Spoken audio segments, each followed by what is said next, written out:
Naiz irratian, bigarren kafea.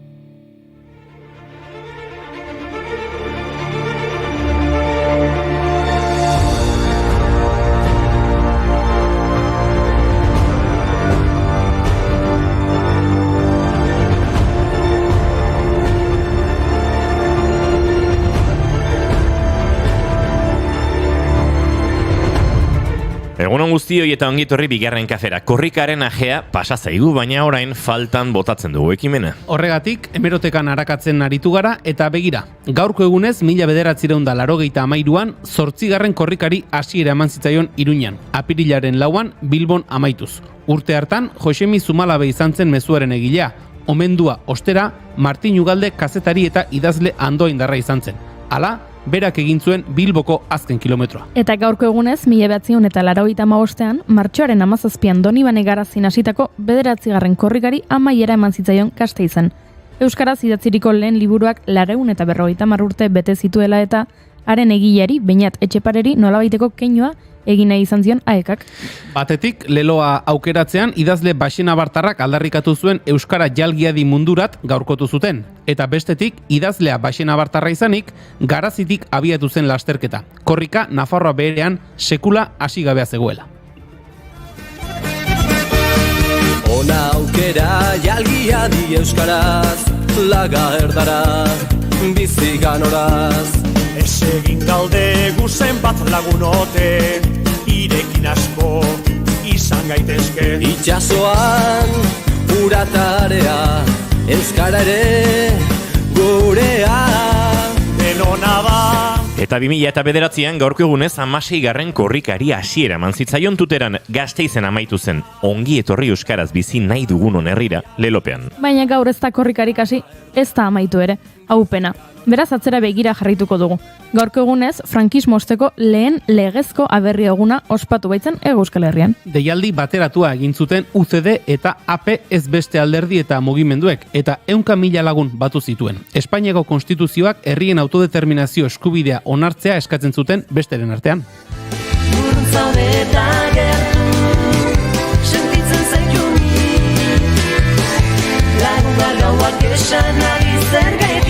Irripar batekin ez zauden irekin, lasai maitia ulertu, zergetinik ere, ezin edan bizizu. Jendetza bildu zen Bilbo, Donostia, Gasteiz eta Iruñean egin ziren mobilizazio deszentralizatuetan. Egin egunkariaren arabera, 200.000 lagunetik gora bildu ziren, aurrekaririk gabeko arrakastazioen bere azeleko lerroburu nagusiak. Aberri egun bateratuaren ondotik urrengo urteetan batasuna apurtu eta EAJak eta HBek nork bere aldetik antolatzen zuten eguna. Estatu izaera zuten alderdiek berriz ospatzeari utzi zioten. 1989 ere martxoaren 26an egokitu zen, Algerreko maiko elkarrizketen bueltan. EAJak Bilbon eta Donostian egin zituen ekitaldiak HBek Iruñean deitu zuen autodeterminazio eskubide aldarrikatzeko eta eginen arabera Euskal Herriko historiako manifestaziorik handiena izan zen. Zehazki, 61.500 eta 60 lagun zenbatu zituzten kazetariek.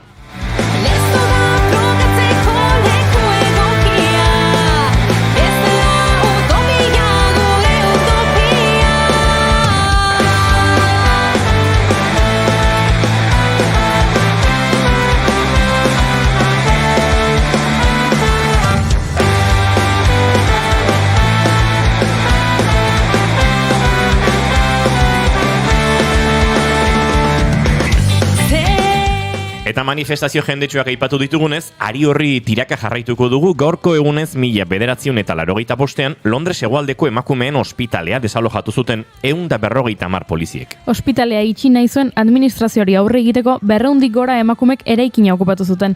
Izan ere, ospitaleko langile guztiak emakumeak ziren eta emakumeak hartatzen zituzten. Ospitalean pazienterik ez bazegoen ere, okupazioaren helburua material prest edukitzea zen ospitalea berriro irekitzeko. Ospitale txiki xamarra bazen ere, eraikin Victoriar handia zen, sarera asko zituena. Pikete ugari antolatu zituzten.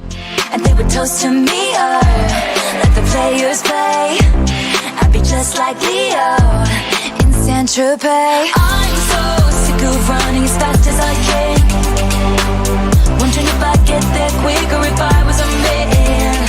And I'm so sick of them coming at me again. 'Cause if I was a man, then I'd Mota guztietako emakumeek hartu zuten parte ekimen hartan. Auzoko emakumeak, ospitaleko langileak, erizainak, neskatalde anarkistak, Flash for Lulu izeneko taldeko abeslaria ere ane egon zen.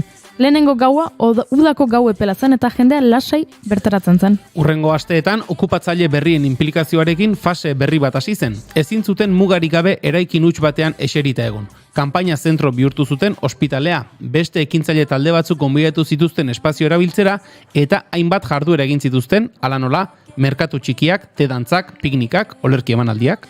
Bazen erizain talde erradikal bat, garai hartan jardunean zegoena. Asiako emakume talde bat ere bildu zen akupuntura egiten zuena, eta pixkanaka emakume zaurgarriak ere gerturatu ziren bizitzera. Emakumeen etxe handi bat bilakatu zen ospitalea. Azkenean gaurko egunez kaleratzea iritsi zen. Barrikadak antolatu zituzten, baina polizia asko etorri ziren. 100 gizon eta 50 emakume. Esaten dutenez, emakume polizia jarri zituzten lehen lerroan, desjabetze leuna izan zedin. Azze, oksimorona. And I wanna give, I'm completely positive.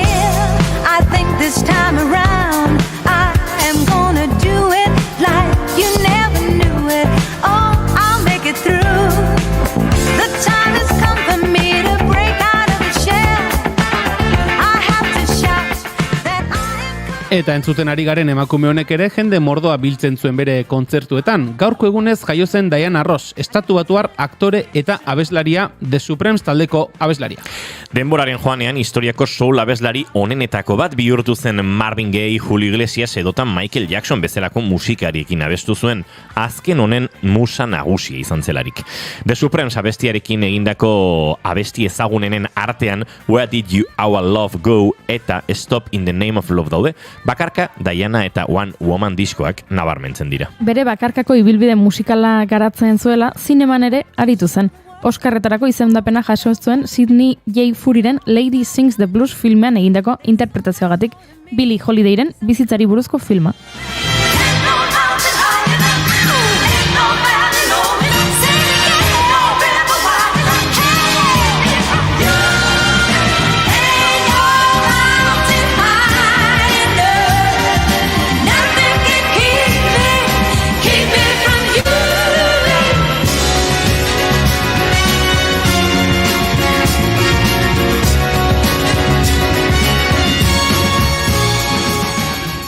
Eta zinema aipatu dugunez, gaurko egunez, 1931 jaio zen Leonard Nimoy estatubatuar aktore eta zinema zuzendaria. Star Trek telesailean Mr. Spock pertsonaia antzesteagatik ezaguna. Eta gaurko egunez, 1950ean Martin Short jaio zen Kanadar estatubatuar aktore, humorista, abeslari, gidoigile, idazle eta ekoizlea.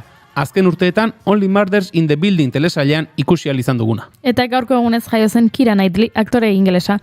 Zagutzen duzu ezta? 2006an emakumezko aktore honenaren Oscar saria irabazteko hautagaia izan zen Pride and Prejudice filmean Elizabeth Bennet antzezteagatik. Eta taldeko emakumezko aktore honenaren Oscar sarirako hautagaia 2014an The Imitation Game filmean egindako lanarengatik. Baina guk ezagutu Pirates of the Caribbeanekin ezagutu genuen.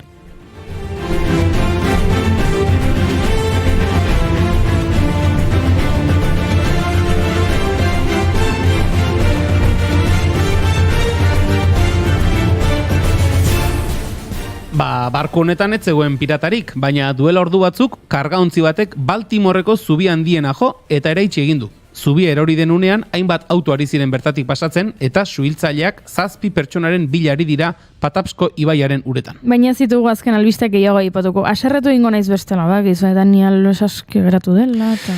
Orduan gaurko menuari ekingo diogu. Gaur Arkakusok korrika izango du izpide eta gustatzen ezaizkion gauzak aipatu behar dizkigu, antza denez. Eta Maialen Tellabidere badator. Europar musikaren pasarte ilun bat kontatu behar digula esan digu. Eta Jon Esnaola Agirre konposatzailea dator, musikaz luze eta zabal aritzera. Izue martxoak 26 ditu gaur eta asteartea da. Ongitorri guztioi bigarren kafera. Naiz irratian zarete.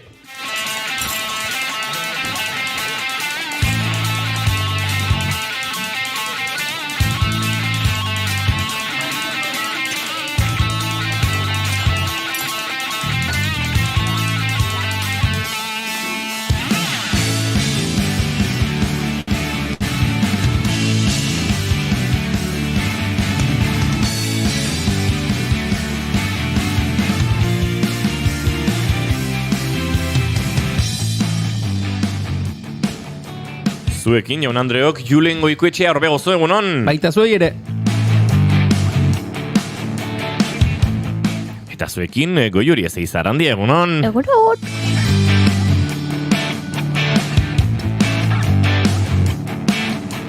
Eta izketan ari zaizuen hau, Inigo Asensio Lurbidegor bigarren kafeak 713 du, goizak 10 eta 16 minutu, oraintxe bertan, zuzenan hementxe, zuekin martxoaren 26, gu hemen irurak zuekin urrengo 2 orduetan bat egiteko asmotan behintzat, naiz irratian zarete, bigarren kafean. Eta gure txatean dagoeneko esan dute, eharra koreografia gaurkoan 14,2koa. Bueno. Dotore. Ez da ginik, hainbestia 0,2 galdetzen du Arkakusok, 14,2, benetan 14,2. Hala izango da, ez da git? Bueno, eskerrik asko,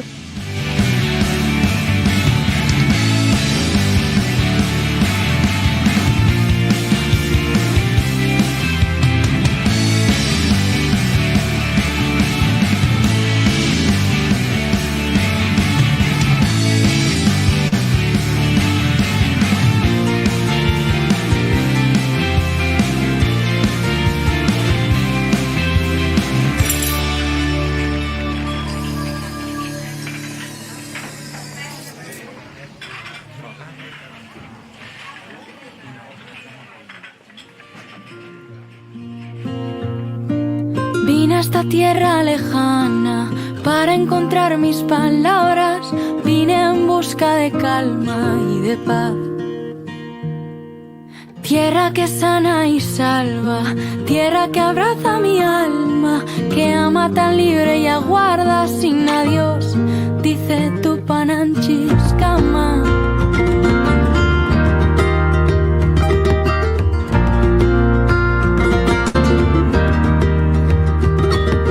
Vi la Guajira esconderse en su inmenso desierto y escuché al silencio desde el mar. Una pequeña aldea. Goizeko 10 eta 18 minutu oraintxe, 3 segundu barru, beti zera, minutua aurretik ematen nabil, baina justuan hortxe. Eta guk egunero bezala maite duten tartearekin abiatuko dugu gaurko 713 saio hau. Akaso maite duten tarteari heldu aurretik Julen txatari ere biztazo gota behar dioguz, hemen bixi da biltzar, Kakusok kaixo, korrikari gabe krisian, bueno, bai, baina hau ere pasako da. Torriko dira berriz ere enarak gure teiazu petara. Ez, enarak ez, zozoak. Zozoak egia da, zozoak fer dute. Enarak zozoari ez dakiz. Korrikak modu batera horretik jarraitzen du, agujeten formatua, baina jarraitzen du. Bai, jene horrein, agujeta ditu, Bai. Nik bozkeko hain diken? Ez, nik kilometro bat egin eta esan nuen, bale. Ja, ez gekio jendea tematu ja, Honik lenguan. Bi urtean pausurik eman gabe eta nik 7 kilometro egin ditut, bai. Esango diak, San Juanak arte agujetak honen.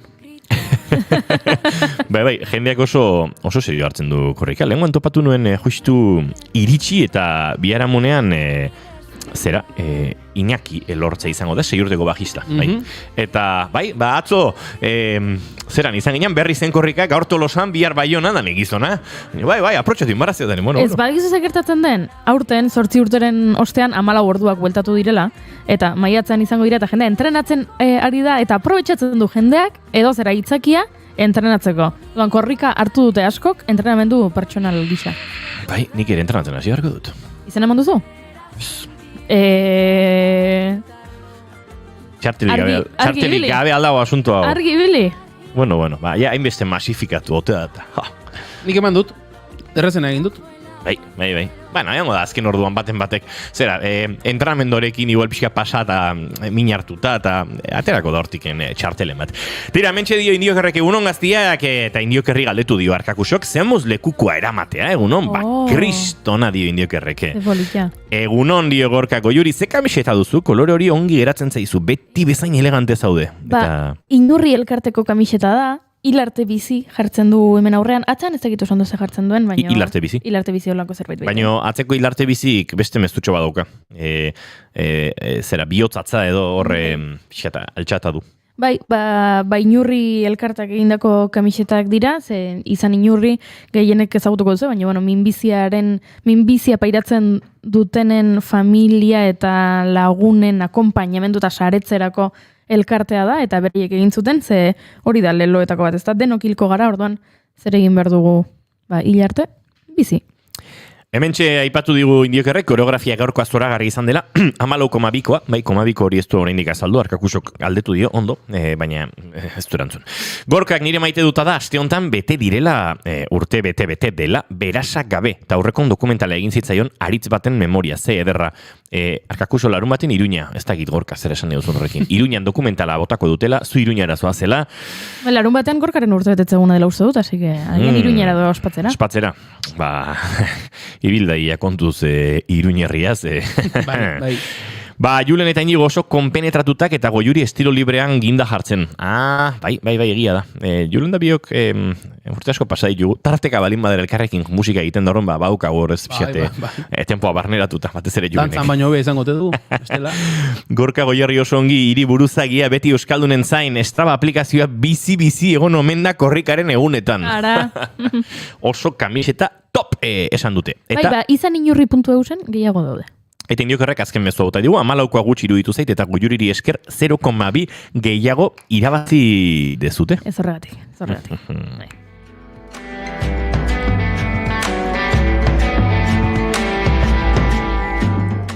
Idoia Surmendiren disko berriari gara entzuten, gaurko maite duten tarte honetan, de amari desandar, bi kantu iritsi dira euskeraz disko honetan, eta horietako bat hause autofikzioa. Naizen ilunpetan, nor gorroto izan dudan. Nola itotzen naizen, nire kontra... Tira, Julen, orain bai, maite duten tarteari heldu beharko diogu. Orain bai, begira, batematik esango duze astunaz daudete kontu igualarekin oraindik ere, baina korrikaren inguruko zerbait helduko diot, larun batean pasatzen, alegiatik korrika, eguardi partean, eta kanpoko jende desente zebilen, alegian larun bate eguardian, eta momentu batean harritu ere egin nintzen esaten, Tolosako jendea joan izan da alegiara korrika, alegiatik Tolosaldera datorrenean, korrika Tolosaraino etortzeko, baina beste herrietako jendea, eta gero esan zidaten, Alegi eta Tolosa artean bazirela hainbat herri korrika pasatzen etzenak, bertan kilometroa zituztenak, eta jende asko zegoen.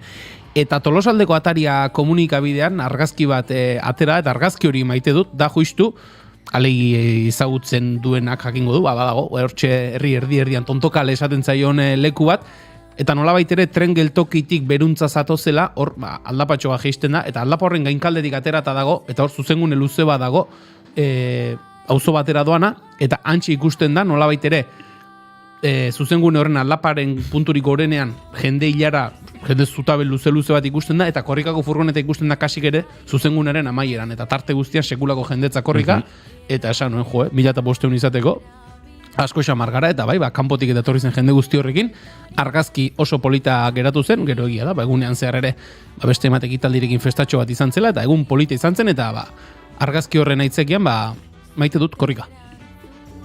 Tala ere merezi du.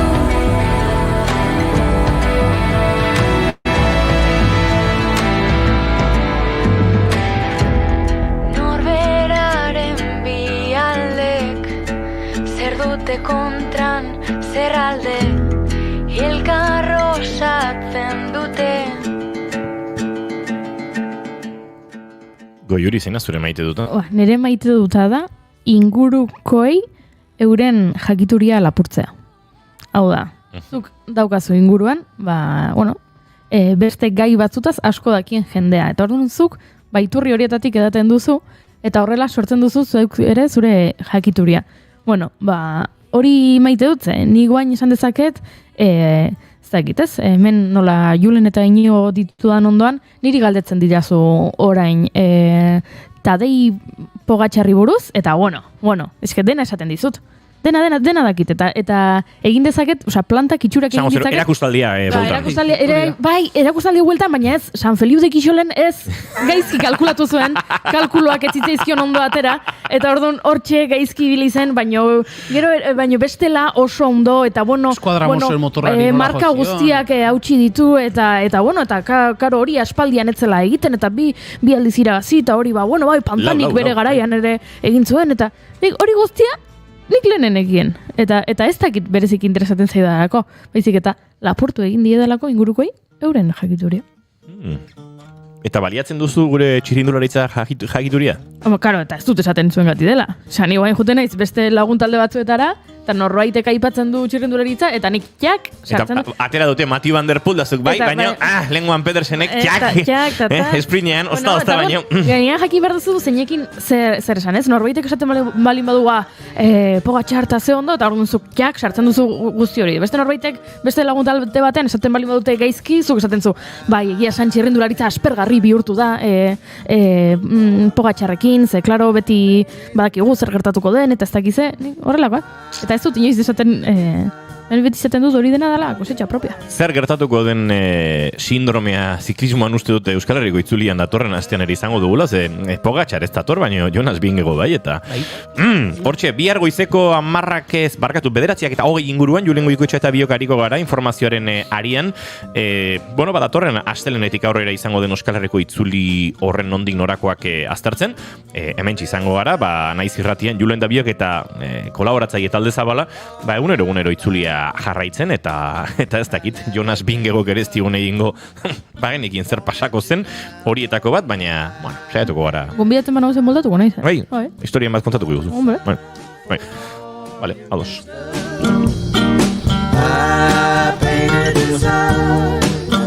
Nire maite duta desertua da. Baina ez desertua, desertu oro, ez da, baina uste dut desertua bururatzen zaigunean, akaso hurbiltasunagatik, ez, Saharako desertua hor oso gertu dugulako, Euskalduna etortzen zaizkigu burura, ez dakit, Merzugan, Marokoko hego-ekialdean dagoen La Gran Duna delako hori, eta are marroixka eder hori dunetan osatuta, ikus daitezkeen paisai ikaragarriak dituzten olako desertuak, ez? Edo Monegros.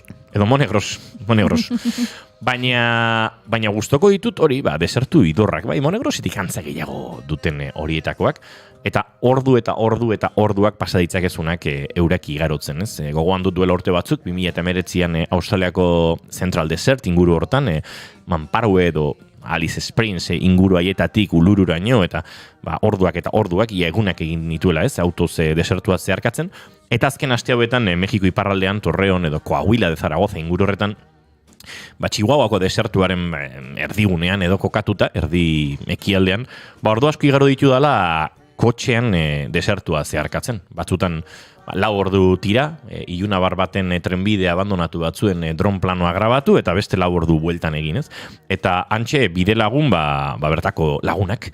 Eta konversazio horiek ez, desertuaren idor horretan tarteka, begira, hori zera, magei bat da.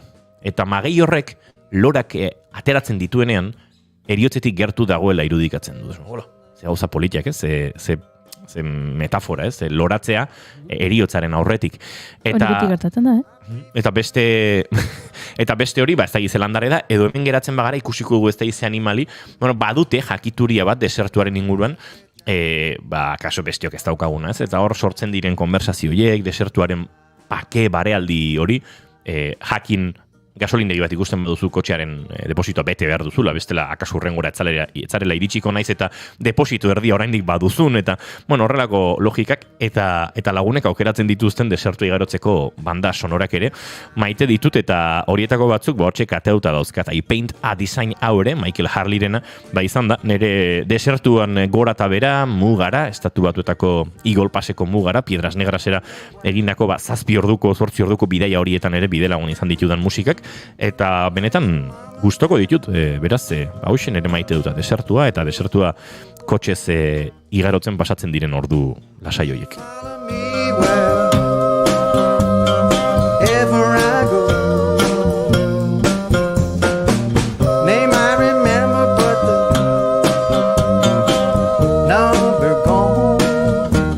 Indiokarrak esan digu, sentitzen dut, baina nahi txirrindularitzak pereza ematen dit, horren beste kilometro. Nekatu ikena naiz ikusita. Bueno, ibilita gehiago nekatzen zara. Hori ere, garbiuki. Ez dela, alperrik.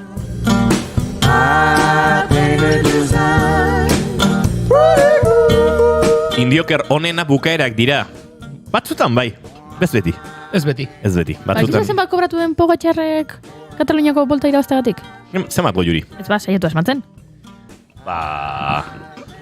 Saria, sailkapen nagusiko irabazlea izateagatik, edo etapen eta sailkapen guztien batura? Sari nagusia, uste dut dela. Sari nagusia boltan izango dira 58.000 euro. Katalana dira tu. Gutxiago horindik? Noski. 7 euro terdi. Ez baino, 30.000, uzik markatzen du minimo bat. 18.000 euro. 14.000. 14.000 bakarrik, Bai. Ai, ama. Ez da egito, itzuliko sariak zenbatekoak dira, baina gogoan dut duela urte batzuk. Hori baino, gehiago zirela, horregatik gora egin dut. Datorren larumatan dituko dio bingeok. Itxikito, zorri hurren gorean, hemen bai euskaldunak. Akaso berbera izango da, nik uste uzik nazioarteko txirrindularitza elkargoak hori ezartzen dituela minimo batzuk, eta horren baitan antolatzen duela bere palmareseko diru saria. Aizu, akaso gure gonbidatu orkestu horretik maite dut ere eskatu Bai, diogu? hori nintzen pentsatzen. Gero orkestuko dizuegu. Hori da. Jones, nola, egunon? Egunon. Ondo altzara? Bai. Maite duten dinamika dagonek ulertuko zenuen, eta guk ere galdetu behar dizugu, zein den zurea. Bueno, ni maitetena eta igual egunerokotasunen egitena sortzea izango litzake artea eta gehien bat musika izango litzake gehien maitetena eta nire ingurun beti nire bizitza sentido ematen gauza bat adibidez musika izango litzake.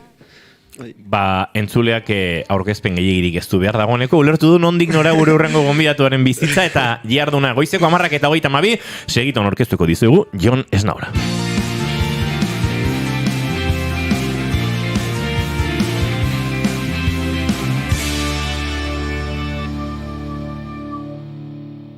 Bigarrenak ez direlako beti okerragoak, bigarren kafea.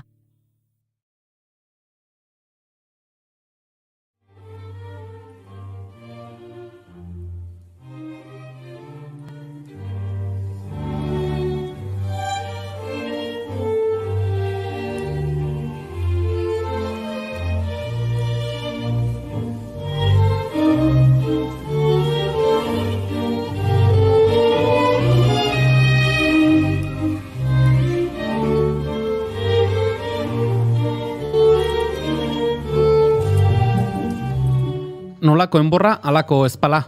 Hori dio esaerak eta segiden agurtuko dugun gonbidatuaren kasuan ondo erabilita dagoelakoan gaude. Musikaren iturria beti zabalik ezagutu izan du etxean eta bertatik majo edandakoa da. Beste asko bezala, aurra zela instrumentu bat jotzen hasi zen eta tolosarra izan da, txarangekin lotua zegoen instrumentu hori. Horrek berehala mundu horretan murgiltzeko aukera eman zion eta harrezkero etengabeko garapena izan du bere ibilbideak. Instrumentua jotzeaz gain, instrumentuik bazka ere ematen die. Beste modu batera esan da, konpositore ere bada. Ezoikoa edo harrigarria suertatzen da kaso Jon Esnaolaren ibilbidea, are gehiago oraindik 2000 urtean jaiotako gazte batetaz ari garela kontuan izan da. Baina bere ahotik gauza asko jakiteko irrikaz gaudenez, hitza ematea izango dugu honena. Jon Esnaola Agirre, egun hon eta ongi etorri bigarren kafera. Egun hon, eta eskerrik asko zuei. Zer moduz gara? Ondo, hitzaiteko gaukin. Bueno, hori da, irratirako ezinbesteko baldintzetako bat. Jon, musikarekin zein da zure lehen oroitzapena? Zer duzu lehen oroitzapen modura?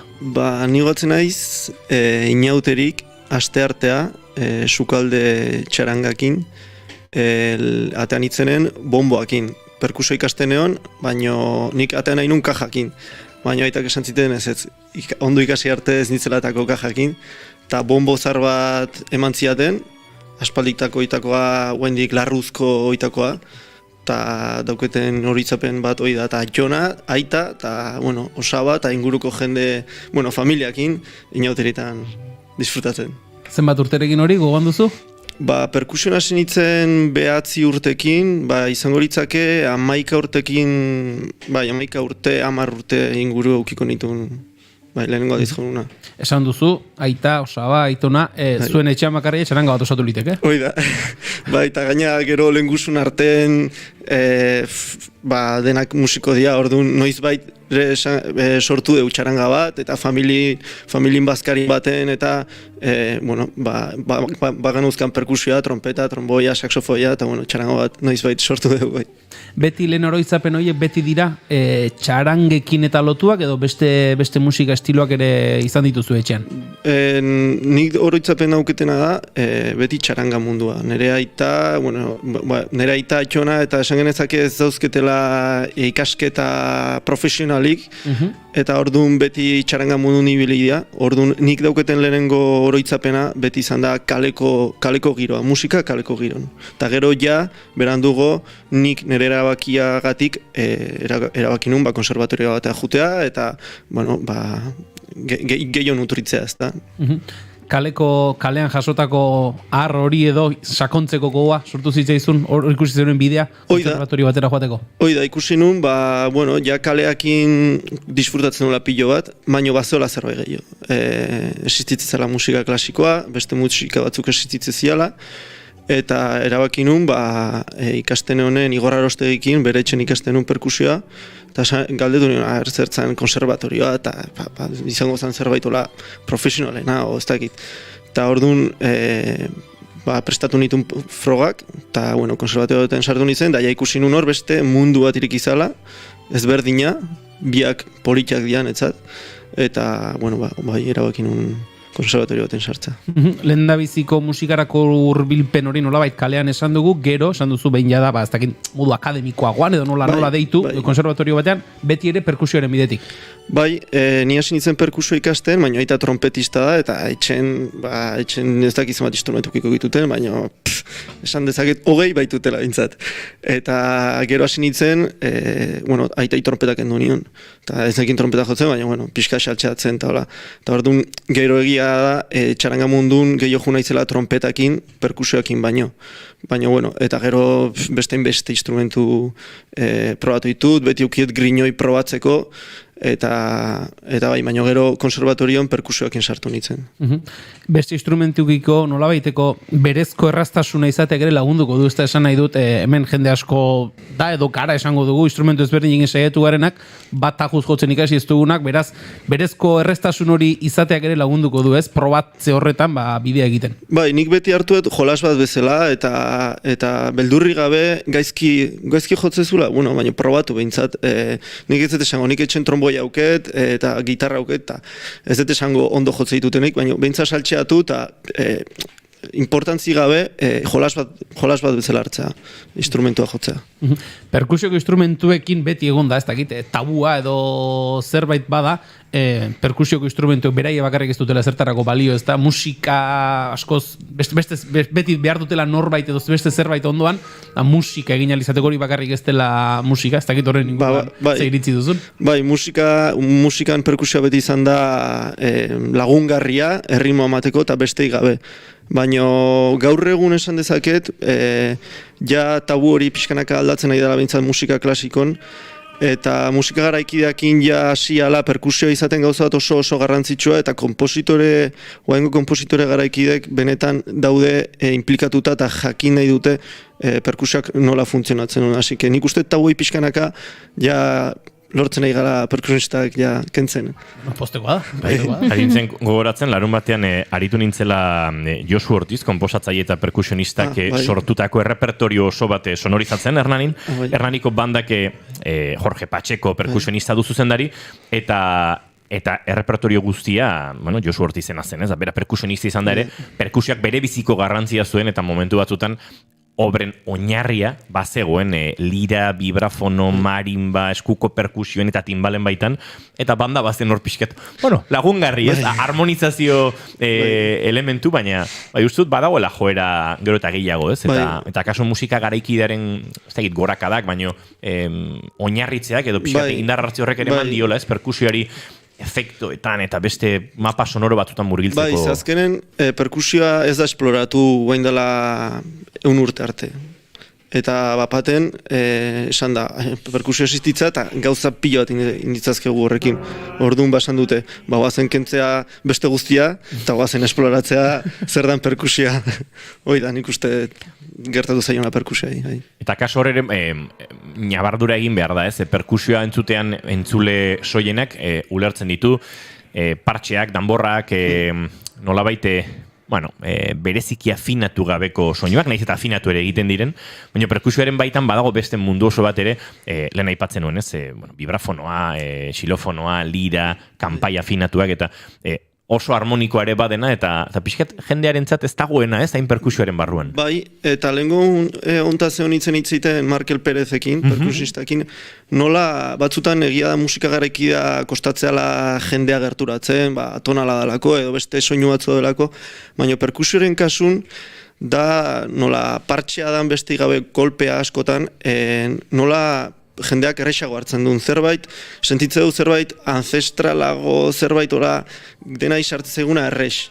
Eta notak kentzeako ordun, jendeak errexago hartzeu musika hori, nik ustet. Ze paradoja ez, zuk aipatu zut duela 100 urte ingurura arte ez dela musika kultoan edo aintzat hartu edo behintzat benetan esploratu, baina aldiz instrumentu guztietan, orkesta baten instrumentu primitiboenak ere perkusioaren giroan egongo dira. Hoi da, hasizian sartzen orkesta mundun perkusioa, Mozart eta Olas hartu zituzten txapa batzuk eta hor gertatu zialako banda genizarokin eta gerran osten sartu zialako instrumentu horiek, baina zian zerbait, normalen abestia bukatzeko txispunoitako bat eta jazta, orduan gero ja esploratu gauza bat izan da. Hori ere izango da, ez azkenen urteak aipatzen dituzu, beste instrumentu klasiko askoz lehenagotik datoz, bide gehiago egin datoz, 100 urte, esan genezake kasi ez dela ezer, ez da? Esan nahi dute gauzak probatu, barneratu, ikusi, demora tarte zabalegia, ez da? Egia da, ez dela ezer, baino 100 urtetan instrumentukiko izan den esplorazioa oso handia izan da. Eta hor, sartu dira kompositore garaikidek, esan genezake teknikas estendidas, beste esatean bezala, instrumentu bat ia zer indezaken, esplotatzen bere rekurso sonoro tekniko guztik. Eta guain iritxiga momentu batea, hoi dena ja, nik esango nuke ia dena planteatuta dagoela, instrumentazio aldetik. Esan dugu, perkusioaren bidetik sartu zinena nolabait ere musika mundu akademikoan, nolabait ditzea baldin badago, baina gero komposizioaren bidea hartu zenuen, noiztik joan ez naola komposizioaren arrori barruan? Nik uste txikitatik euki izan detela, sorkuntzarako grin bat, pintura gustatzen zaiten txikitatik, eta neonen ja oso enfokatuta perkusioa ikastea, eta ja ordu pilo bat ikasten ditunen perkusioa. Momentu bat iristezan partiturak irakurtzen ditunen, behaiek emate ziatela ideia gehiago nik zerbait sortzeko. Eta ikusten itzen estudioan, hasten itzela ikasten, eta bukatzen nula komposatzen. Ze esaten ideia hau nik idatzin behat. Eta esan nuen, eta gero idatziko zu. Eta azkenen bukatzen nun, idazten denbora gehiago, jotzen baino. Eta orduan eukin un momentu bat, gogorra izan zalanetzat, erabaki bat hartzea. Eta baitan ikustet irakasleentzat, ikuste zutenen bide bat neukala, beste bat hartu behar izatea, ezta. Eta horri izan zan pixkat dilema bat edo, baina nik ustet erabakia nahiko ondo hartu etela, ze nik ustet txikita, guain analizatzen hola pixkat, txikitatik eukieten zerbait izan dela sortzea, ezta. Esango dugu, Francisco Escudero Konservatorioan egintzen dituela perkusio ikasketak, eta gero musikenen sartu zinela komposizioaren alorretik. Hoi da, 6 urte dira konservatorioa, eta 6 urten ditun perkusioa, baina 5. urten endauzkeu optatiba bezala komposizioa hartzea. Eta nik komposizioa hartu nuen da esan, gustatzen zait, eta nik uste inkluso hobeto moldatzen aizela mundu honetan. eta orduan komposizioko irakaslei plantatu nion ea alnun komposizioain eta nolain, eta orduan frogak prestatu nitun, eta musikina sartu nintzen, eta guain 3. mailan, bai. Eta ia orduztik erabaki ura hartu zenuenetik ikasi baino lanare lepo egin duzu. Zenbat proiektu ditu Jones Navarrako oraintxe bere karpetan? Ba, ez dakit. Igual esatea komeni ez da. Nik itetena lana etortze zait, talanain, gaina guztat ez zaiten gauza da, esan genezake, behar bat, ez da, bai, sortzea, nire gorputzak eskatzen zerbait da, orduan beti saiatzen naiz aktibo izaten proiektukin, saltxatan sartzen batzutan saltxa batzuk gehiagizkok izatea, baina beti atatzea zerbait hortik, orduan beti gustatzen zait proiektu ezberdinetan ibiltzea. Bai. Disiplina artistiko ezberdinak maite dituzula aipatu duzu, komposizioan, lehen aipatu duzu, nintzen zerbait ikasten eta beti bilatzen nion zerbait, komposizioaren bidetik jarraitzeko. Beti dago abia puntu bat, ez? Nahi dut, eta ez du zertan akaso musikarekin lotua izan beharrik, beste disiplinetatik ere etorri liteke zerbait sortzen hasteko abia puntu bat? Bai, nei normalen inspirazioa edo, inspirazio iturrik arteak berak emateit. Eta normalen musikak ez dit ematen inspirazio iturri hoi. Normalen emateit, olerkia irakurtzea, azken aldin oso murgildutan hau eskultura mundun, eskulturak, igual plastikakin txikitatik eukieten zerbait izan delako, eta beti emateit. Orduan, musika bai ikusteten ala zerbait extramusikal bezala, hau da, beste arte batetik, arte bat ikustetenen, beak planteatzeit obra musikal bat esan genezake. Hori da, gero hori musikara ekarri behar da? Hori da, musikara ekarri eta bakoitzak gero inditzazke bere analogiak zer dan soinua behantzat, eta horrekin soinua planteatu objektu, adibidez, eskultura bat, ondela 2 urte idatzi nun, ata utzi izeneko obra bat, dela Jorge Oteizan eskultura bat, eta orduan nik objektu horiek behiratzen planteatu behar nun, nola inezaken nik beste objektu sonoro bat, esan genezake. Horixe galetu behar nizun, ata utzi entzuten ari ginen momentu honetan, ez dakit, Oteiza datorkigu burura eta hortxe sortzen dira, ez?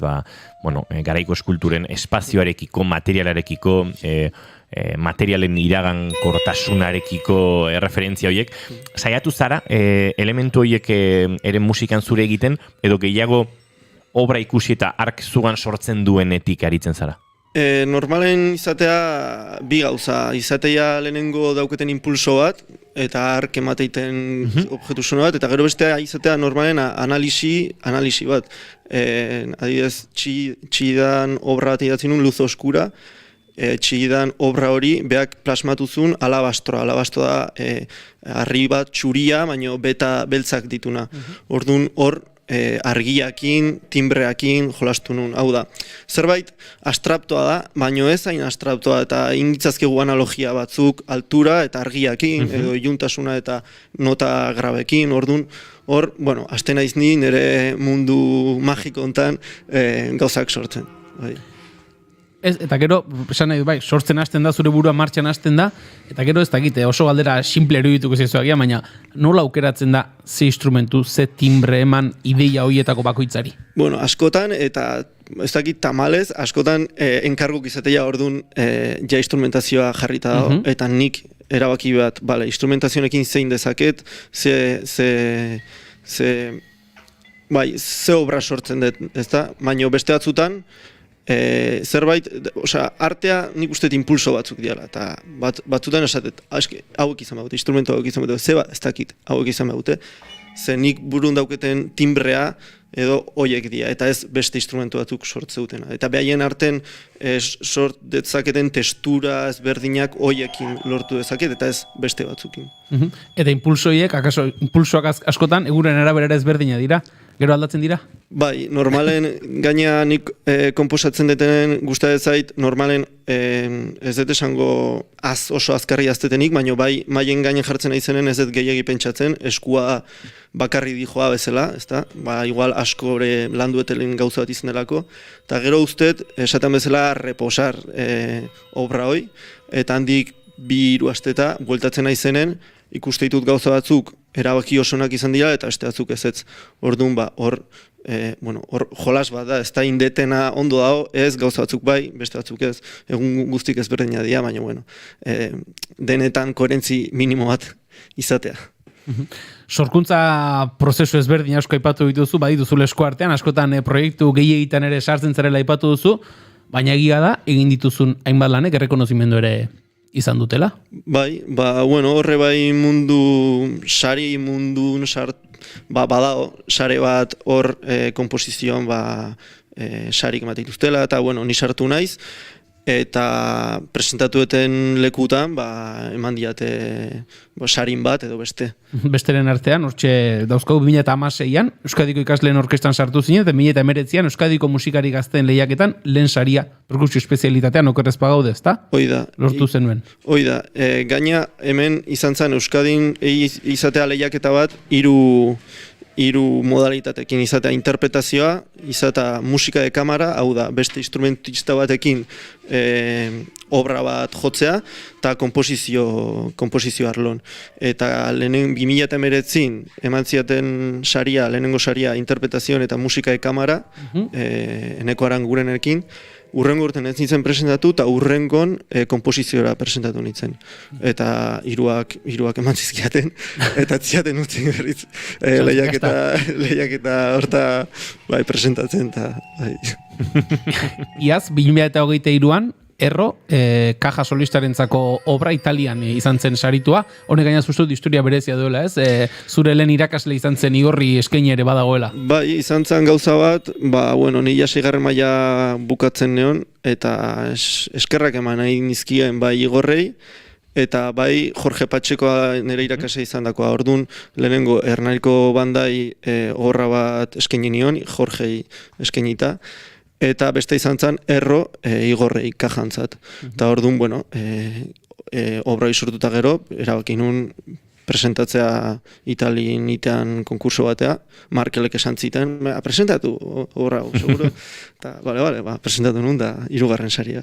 Eta urten bertan, Adarra, soka laukotearentzako obra, Teatro de la Zarzuela, komposizio sarian saritua. Hoi da, hor bi fase izan zian, bata Espainiako konservatorio guztik hartzen zuten parte, eta lehenengo fase izan zen musikenen ikasten gauden kompositoreok presentatu, eta lehenengo faseen 4 obra atatzen zian aurrea.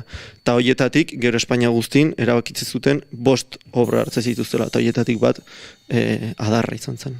Beraz, zure lanek ibilbide oparo ere izan dute, eta zure elkarrizketa lotu orduko buruan intorrizitzen lehenengo galdera egin behar dizut, zer du Tolosak perkusioarekin? Ez dakitu, baina eske geroz eta gehiago, perkusionista geroz eta gehiago idiatatzen, eta nik uste hor izan dela pertsona bat, musikenen guain irakaslea dela, da Jesus Mari Garmendia.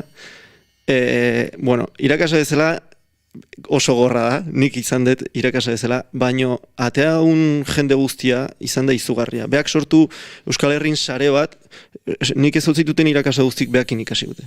Jorge Patxeko, Igor Arostegi, Elur dala Bilbokoa, denak beakin ikasi dute. Eta nik uste bere pentsamendua, bere gogortasun hoie bai, batzuk erabaki dute segitzea, baina beste batzuk lortute kalidade bat izugarria. Bai, eta batzuk igual perkusioaren bidea jarraitu ez, gero bateria aruntze jo, eta hortik ere bidea egin, eta... Igor Taietxea dago, beakin ikasi zula, nik, Tolosan ikasi duten perkusio gehienak... Bai, asko dira, bai.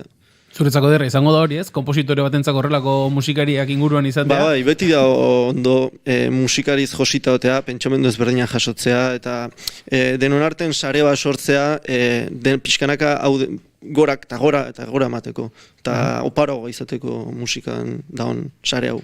Une honetan, Jon Esnaolak aurreratu daiteken ere artez, zer darabil esku artean?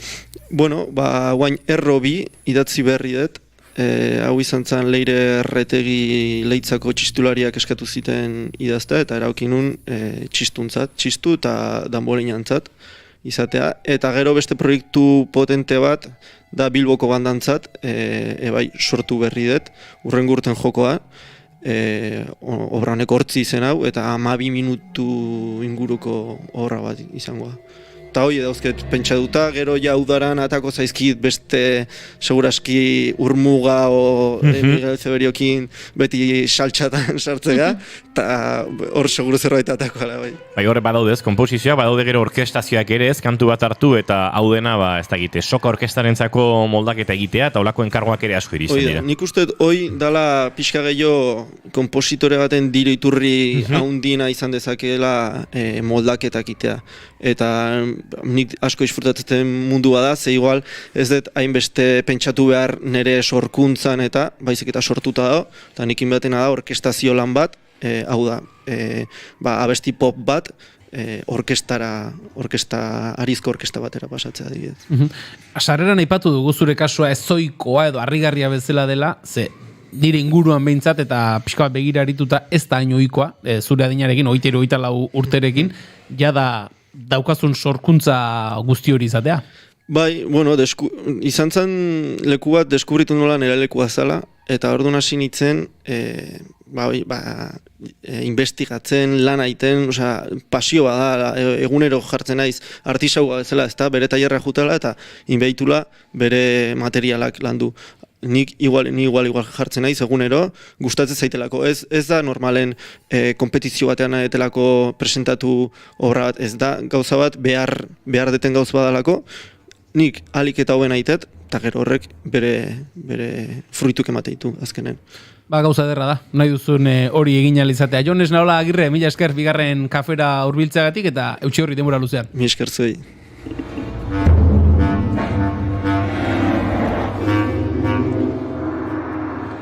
Mentxe, 4 minutu eguerdiko 11 izateko eta guk luz oskura Jon Esnaolaren sormen honen azken minutuekin egingo dugu aurrera. Azken ordukoaren bila estudio zentraletara joan aurretik.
Jon Esnaola kompositoraren luz oskura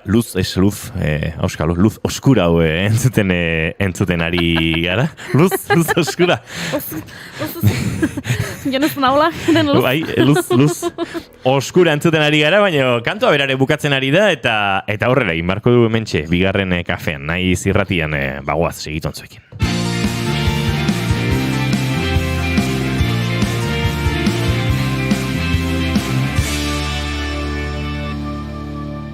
Bigarrenak ez direlako beti okerragoak, bigarren kafea. Naiz irratia entzuten ari zara.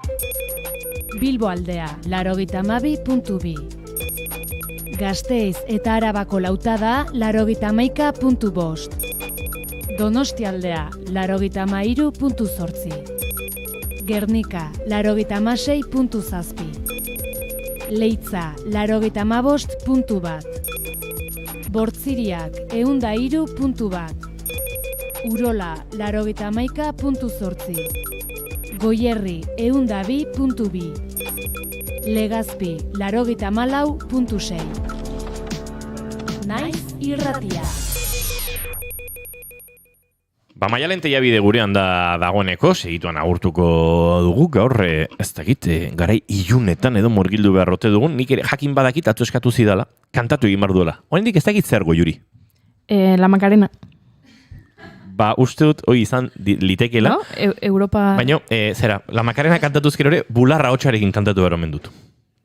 Ez dakit zer den hori, bale. Niri atzo azaldu zidan Maialenek, eta bai, gero azalduko dizuegu guztioi, baina orain azken ordukoaren bila egin behar dugu bidaia gure estudio zentraletara, behar dugu gure lankide Oñatza Aizpuru bera, eta ari agurra ingo diogu Oñatza Aizpuru, egunon? Egunon bai, bueno, nire Inigo Macarena bestearen alde, beti. Bueno, bestelako gaiak. Beti agertzen da norberaren bizitzan Macarena momenturen batean. Bai, seguru baiet. Pero estenean gainera. Bai, eta pakito txokolatero eta lakoak, ez da? Bai, beste bat. Ezkontzetan eta tira. Bai. Bueno, serio txean zarriko gara. Hori da, bai.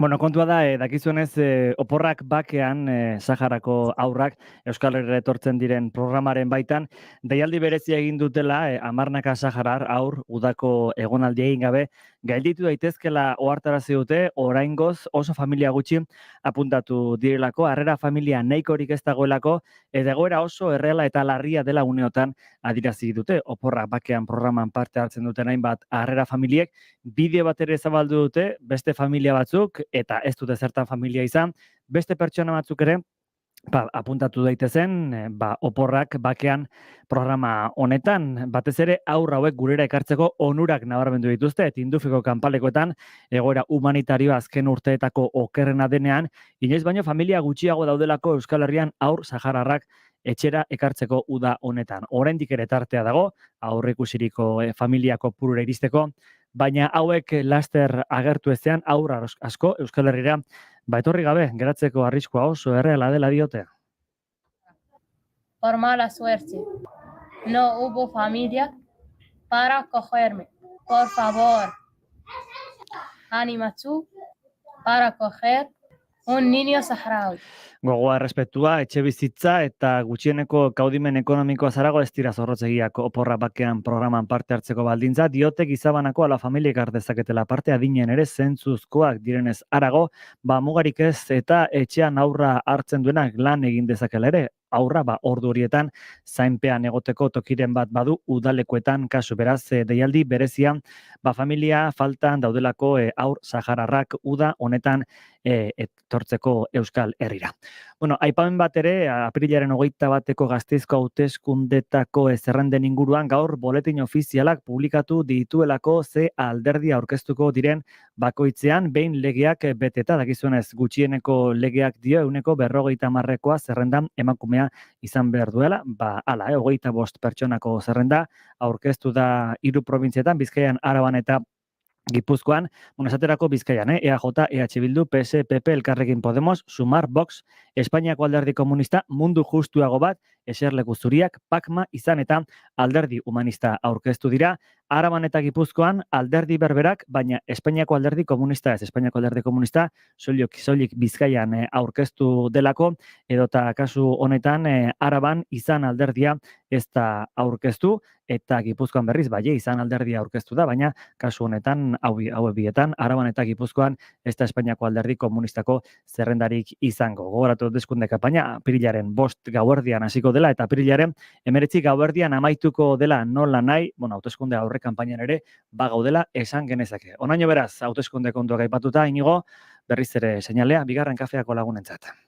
Eskerrik asko Oñatze Aizpuru, agordiko 12etan, informazio gehiago hementxe naiz irratian, eta tira boletin honen hasieran Oñatze Aizpuru lankideak aipatutako horren arira, guk ere azpimarra, harrera familiak behar dituela oporrak bakean egitasmoak, Elisabet Izagirre hemen izan genuen, bigarren kafean duela egun gutxi, eta tira, antxetasun guztiak ere utzi zituen, gure webgunean ere informazio hori entzun dezakezue, naiz irratiaren webgunean bigarren kafearen sail horretan hortxe nahiko gertu daukazue oporrak bakianen elkarrezketa hori, eta bertan, azalpen guztiak ere eman zituen, baina oinatzea izpuru lankideak azaldu den bezala, ez da gehiegi behar aur bat gurean izateko, eta tira, aurroiek Euskal Herrian egon daitezke, udaran zehar oporraldiren bat badugu, gurekin oporraldi horietan ere bat egin dezakete, gutxirekin moldatzen dira, eta gutxirekin asko ere ematen dute bueltan, beraz, norbait entzulen artean zalantzan bada, jarradi harremanetan oporrak bakean egiten asmoarekin, eta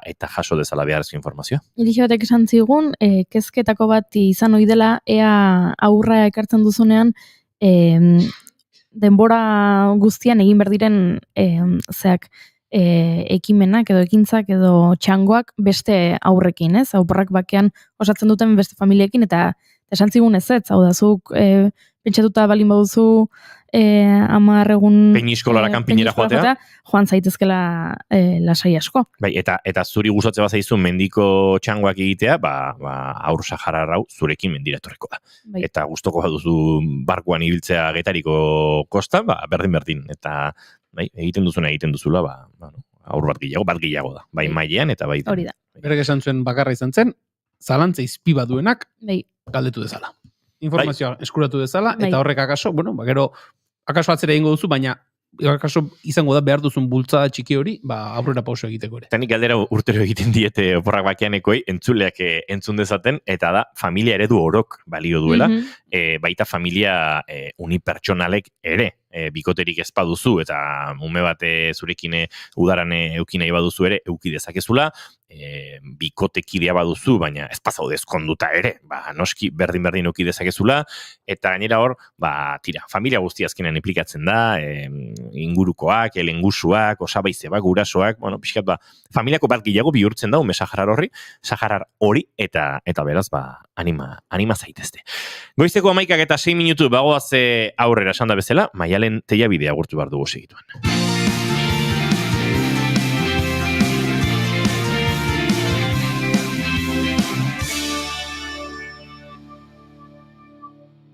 Emaiozu bigarren aukera bat egunari. Naiz irratian, bigarren kafea.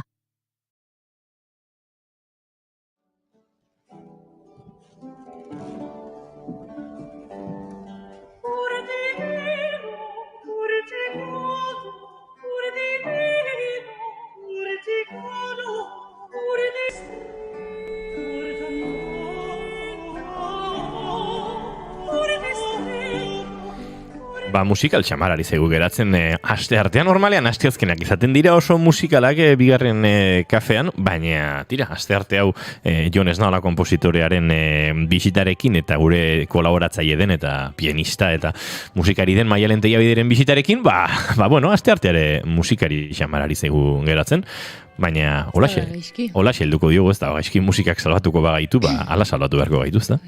Hau ez da Makarena, Garaia ez da berbera, estiloa ere ez?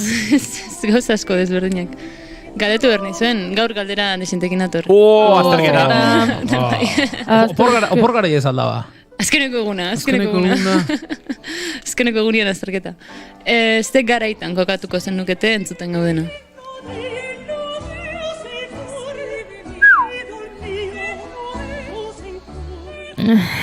Trampa dago galderan. Ez. Ez dago trampa, bale. Nik nahiko atzera. Barrokoan. Oso ondo. Bum! Bravo!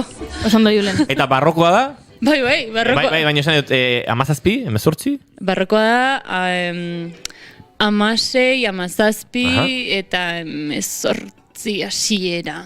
2. Du gazte ginen. Bai. 18,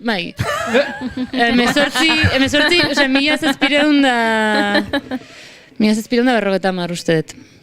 Baina, me bailan las fechas, baina bai, esango nuke hortik. Baina, bai, barrokoa luzea da, kontua da barrokoak dituela etapa desberdinak eta joana, baina, bai, barrokoa. Konkretuki esetzango nuke, barroko hasiera o barroko bukaera. Hombre, ez gara tekizmik garriko, baina, nik uste jakin daitekela. Bai, igertzen zaio, Zer igertzen zaio barkatu? Nik nerea bota dut oin zu. Barroko hasiera edo barroko amaierako den. Nun dago hau. Hau da, erdi-erdia, 17. Hasieran. Non paso nada. Hemen galdetu dute, entzun altzen un Walk of the Earth? Beno, entzun baino bideok ikusi nola iten duten musika? Aztu intzait, ze eukitut beste disko batzuk pendiente entzuteko, de hecho, aprobetxatuet kotxean entorrela lankide baten diska, gomendioa entzuteko, eta entzun dut, osik, jungo naiz zerrendan pasatzen. Baina Walk of the Earth pendiente dakat, entzungo dut. Ez kezkatu. Vale, Ez que gauza asko azgatiteko, joe. Ondo. Ja, entzungot. Guazen beraz, barrokoaren hasierara, 16. mendearen bigarren erdira edo. Bai, hori da. Ze ahots mota egan zuten? Nik ez zuten antzungo ze badakit nondik doan gaurkoa. Goiuri eta Julen, ze ahots mota egan zuten? Emakumezko ahotsa. Biak. Bi daude. Ostia, bai. Bai, ez? Nik ezin dut erantzun ze ikusi egin dut. Nik ere bai ikusi egin dut. Indioker oraintxe gurekin dago konektatuta Walk of the Earth zer dan, musika oso barrukoa, jode. Indioker ze hotx entzuten ari gara, venga, erantzun behar dugu. Maialenek aurreratu du 2 ahots daudela. 2 ahots daude, bai. Eta galdetu duzuen Goiuriri biak, antzeman dezeko bat emakumezkoarena dela. Bat emakumezkoa da. Nuri Arrial deitzen da, emakumezkoa. Eta bestea berriz, ez da izango. Ez, bestea ez da emakumezkoarena. Bestea da Filip Jaguzki, dala kontratenore bat. Eta gaur izan ere itzeingo deu, itzein nahi dizuet, gizonezkoen ahots agudoaz. Zeda territorio bat ez dana gehiegi esploratzen, eta batez ere Europako musikan historian zehar, nahiko historia iluna dakana. Eta tetriko, dana esan berda. Baina, lehenengo pixkat ubikatu inbergea, ze bai. Eta inigo zure lana berko, zure laguntza berko detontan. Pianoara nijoa, bale? Bale, zuhun lasei pianora, eta nahi esango diazu ze lan edo, ze laguntza behar duzun, gure kamara araño eraman dezakegun, segatuko naiz. Maielen ikusi zazuen, bai, intzute zaizu zora garri. Txoin, pixkat altu dago, baina. Lasei, intzuten zaizu. Horrela, jazta. Edo ez dakit. A ber, Julenek mikrofoni kokatzen duen. Primeran, eskerrik asko. Lan pixkat ematen du, emakume honek, Julen? Ja, bai, barkatu. Mertxe. Hortxe. Bai, primeran, eskerrik asko, Julen. Lehenengo tesiturak ubikatzen ikasi berdu, orduan. Zenbat ditugu? Zenbat ditugu? Lau tesitura.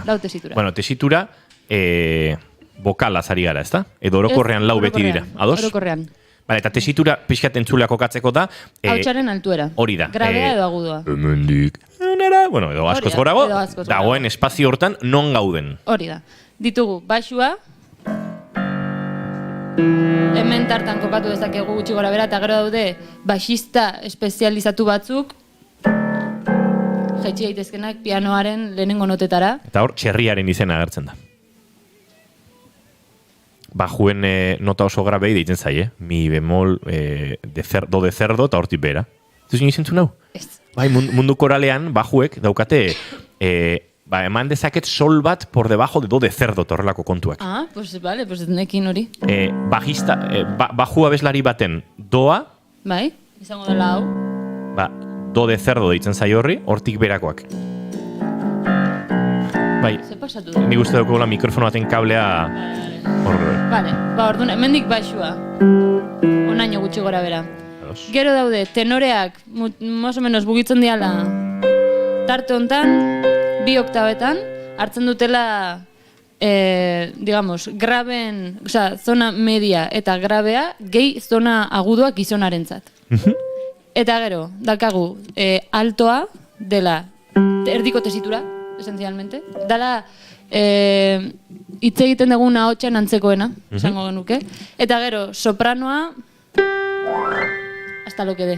Bai, hori ja abeslariaren arabera, edo instrumentuaren arabera. Dibidez, biolin batek, onaino iritsi daiteke, baina eske abeslariak ere onaino iritsi daitezke, orduan. Berez, dana, más o menos guztia hartzen dugu.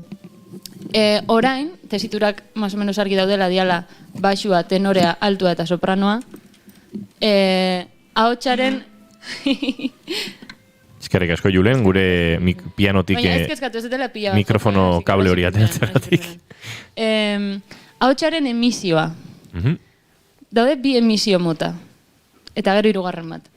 Laringearen vibrazioaren arabera. laringea azpitik vibratzen degunean, bularreko ahotsa deitze zaio. Da hor, berdet zure ahotsa, zen ez naiz gizona, orduan ezin dut. Osea, nik aldetin nere bularreko vibrazioa, baina ez da grabea. A ber, hoxe. Zer nota da? Ma, esan. Ma. Oida, nabaritzen duzu bularrean vibrazioa, ez? Ma. Saiatu zaitezke hau abesten? Oso ondo. Ba, tenorek hau abestu dezakete. Ni izan dara. Tenorek hau abestu dezakete. Zer nota da, kuriositatez? Do goikoa. Bai. Tenorek hau abestu dezakete bularrarekin. Bularrarekin. Horri ditzen zaio, do de pecho tipikoa. Hori da, do de pecho famosoa. Hori da, tenorek, osea, Pavarotti eta haue guztiek... Xavier Saldías! Bueno, ba, haue guztiek, do de pecho hori ematen dutenean, nahi dira, do hau ematen. Bestela, pues, tenore on arrunt batek, pues, hau abestu dezake, hemen gatu daiteke. Gero daude, hau da, digamos, laringearen azpiko vibrazioa, dela bularreko soinua. Eta gero dago goiko vibrazioa dela buruko soinua. Eta zaiti deitze zaio buruko soinua, erresonantzia buruko, garezurran egiten delako, ez delako bularran egiten. Gertatzen dena da, gero betikoa, volumen handia lortu nahi bali mazu, gorputz osoa berdezu, eta kutsatoraziko dana berdezu, baina, berez, resonantzia buruan dago, buruan, hori da, maskaran, ez? Horre, masai zurretan, sudurretan, seno paranasal guztioietan, hori da, bai. Eta hemen emakumeak sartzen dira, mezzosopranoak eta sopranoak. Mezzosopranoek eta sopranoek tesitura berdina dakate. Gertatzen dena da, sopranoek dakotela bilezia sobragudoak egiteko, mezzosopranoek ezain beste, eta kontua zein gunetan daukaten potentzia gehiago. Sopranoek daukate potentzia gehiago agudoetan, eta mezzoek erdialdean. Eta baita ere, ahotsaren kolorea, azteinaia gauza raroekin, kolore ilunagoa da. Mezzosopranoena. Hori da, mezzosopranoena. Kantu lirikoan eta operan eta sopranoaren izen hori asko goratu da, baina kontestu batutan mezzosopranoaren timbre kolore hori politago atxeginago egiten da, ezta? Bai, ez da estridente. Hori da. Bai, de hecho la nere mezzo gogokoena Cecilia Bartoli. Italiana, super ahotsa. Pelazo. Pelazo. Dakat dana azo. Osea, kriston emakumea. Baina, bueno. Nola esan duzu? Cecilia? Cecilia Bartoli. Osea, italianoagoa ezin da izan. Soixe pentsatzen ez nintzen. Osea, ezin du izan italianoagoa. Eta asko italiano zabesten du, evidentemente. Ba hori jakinda, dago ahots mota bat, dela ahots mixtoa. Dala zuk erabiltzen dezuna zure diskoan abesteko. Bai. Dala, erabiltzen dugu beko vibrazioa, baina resonantzia sudurren egiten dugu. Nahiko zaila da... Nik eta jende gehienak, ez? Pop abeslaritan edo kantautoretan. Musika modernoan da gehien erabiltzen dena, ahots mixtoa, dala hori. Batez ere, normalian ibiltzen geralako tesitura hauetan, dala zentru grabea, oso gutxitan agudoa, hor normalean bularreko ahotsa erabiltzen duzu, ze pasatzen da? Gizonengan, hemen dagola pasu puntua. Alegia, zure laringeak ja ez du vibratzen behian, baizik eta ez dela goian vibratzen. Eta nola oso zaila dan vibrazio hori kontrolatzen, pasatzen dezu resonantzia burura. Eta hori da egiten dutena abeslari gehienek. Horri falsetea edo deitzen zaiola, ez? Hori da, eta horren inguruan itzengo. Coldplayek egiten du asko? Bai. Einaute Lorrietak ere ondo kontrolatzen du falsetea? Einaute Lorrietak, bai, baita ere. Nik uste gaina Einaute kantua ikasi duela eta baduela hola nahi duenean kontrolatzeko gaitasun hori, bai? Ez da bat ere erresa batez ere mutilengan, ze asko nabaritzen da aldaketa hori, eta benetan zaila da digamos, laringearen vibrazio hori alde batetik bestera pasatzen da gai horik esatearatzea. Ze hor egoten da ahotsaren puskaketa. Puskatu iten da. Gogoan duten haintxe, Xabi Bandini, Kerobiako abeslariak ere asko erabiltzen du errekurtso hori, eta izango dira gehiago. Bueno, maialen badator pianotik gure ingurura, beraz, kokatu ditugu lau ahotxe tesitura motak, lau tesiturek, eta pixka bat gizon, emakume, eta bular eta buruko kantukera. Hori da, eta kontua da, honi deitze zaiola ahots mixtoa. Eta ahots mixtoan zeintzuk daude kontratenorrak. Eta hauek dira barroko garaian, barrokoa baino lehenago pila bat erabiltzen zian ahotsak. Eta honen historia labur bat kontatuko izuet, begira. Gizonen ahots agudoa betidanik erabili da. Eta oso garrantzitsuak gizon guztiek dakazute agudorako gaitasuna. Guztiek, ordea emakumeok ezin ditugu grabeak irabazi. Baina gizon guztiek aldituzue agudoakin emakume batek bezala. Kontua da, Bizantziar imperioan ja. Hain dela asko. 5. mendean ja badaude idazkiak, gizonen ahots hontaz hitz egiten dutenak, aurre iritzi asko daude, ze asko esaten dute, hau betikoa hemen misoginia sartzen da. Emakume batek bezala abestea zerbait txarra omen da, eta gauza bidanak, eta horrelako disonantzia kognitibo puntu bat ematen du, ez? Ikusten duzu gizon bat bizar guztiarekin, eta emakume batek bezala abesten, adiz, orain entzuten egianak kontraten hori bada, eta zuk ikusten duzu, eta gizon normal bada, ez da erberezirik.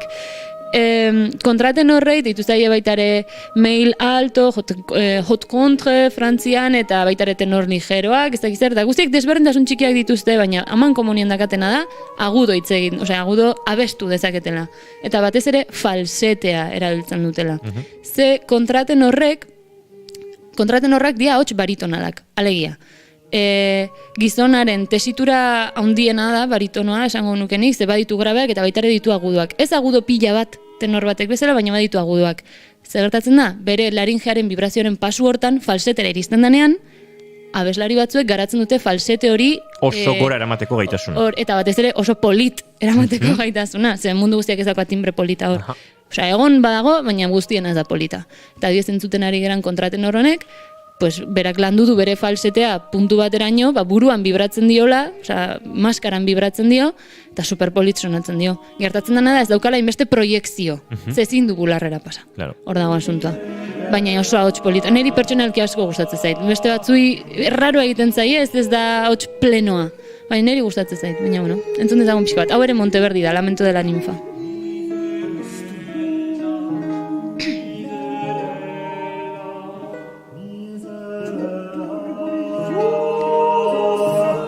Eliza Katolikoak emakumeak debekatu zituen liturgiatik, oin dela urte asko, eta horren ondorioz, bat ematekin bertzituen ahots agudoak.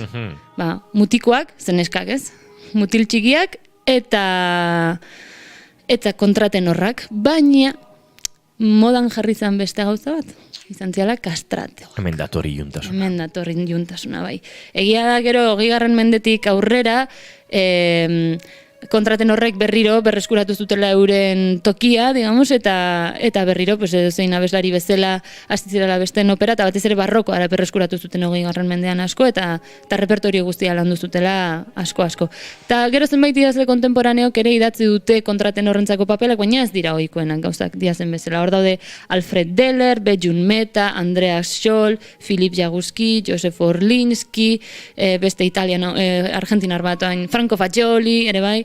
Orduan, hor asko daude, egia esan asko daude, eta nahiko arrakastatxoak dira, ze ez da bat ere ohikoa, oso unikoak dira, ez dakit, oso gutxi daude.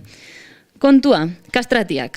A ber, 16. mende erdialdetik, alegia 1550 urtetik gutxi gora bera, 19. mende, ia 20. mendera arte, kastratiak modan jarri zian. Eta eske, hau da hitza, moda, ze etzian beharrezkoak.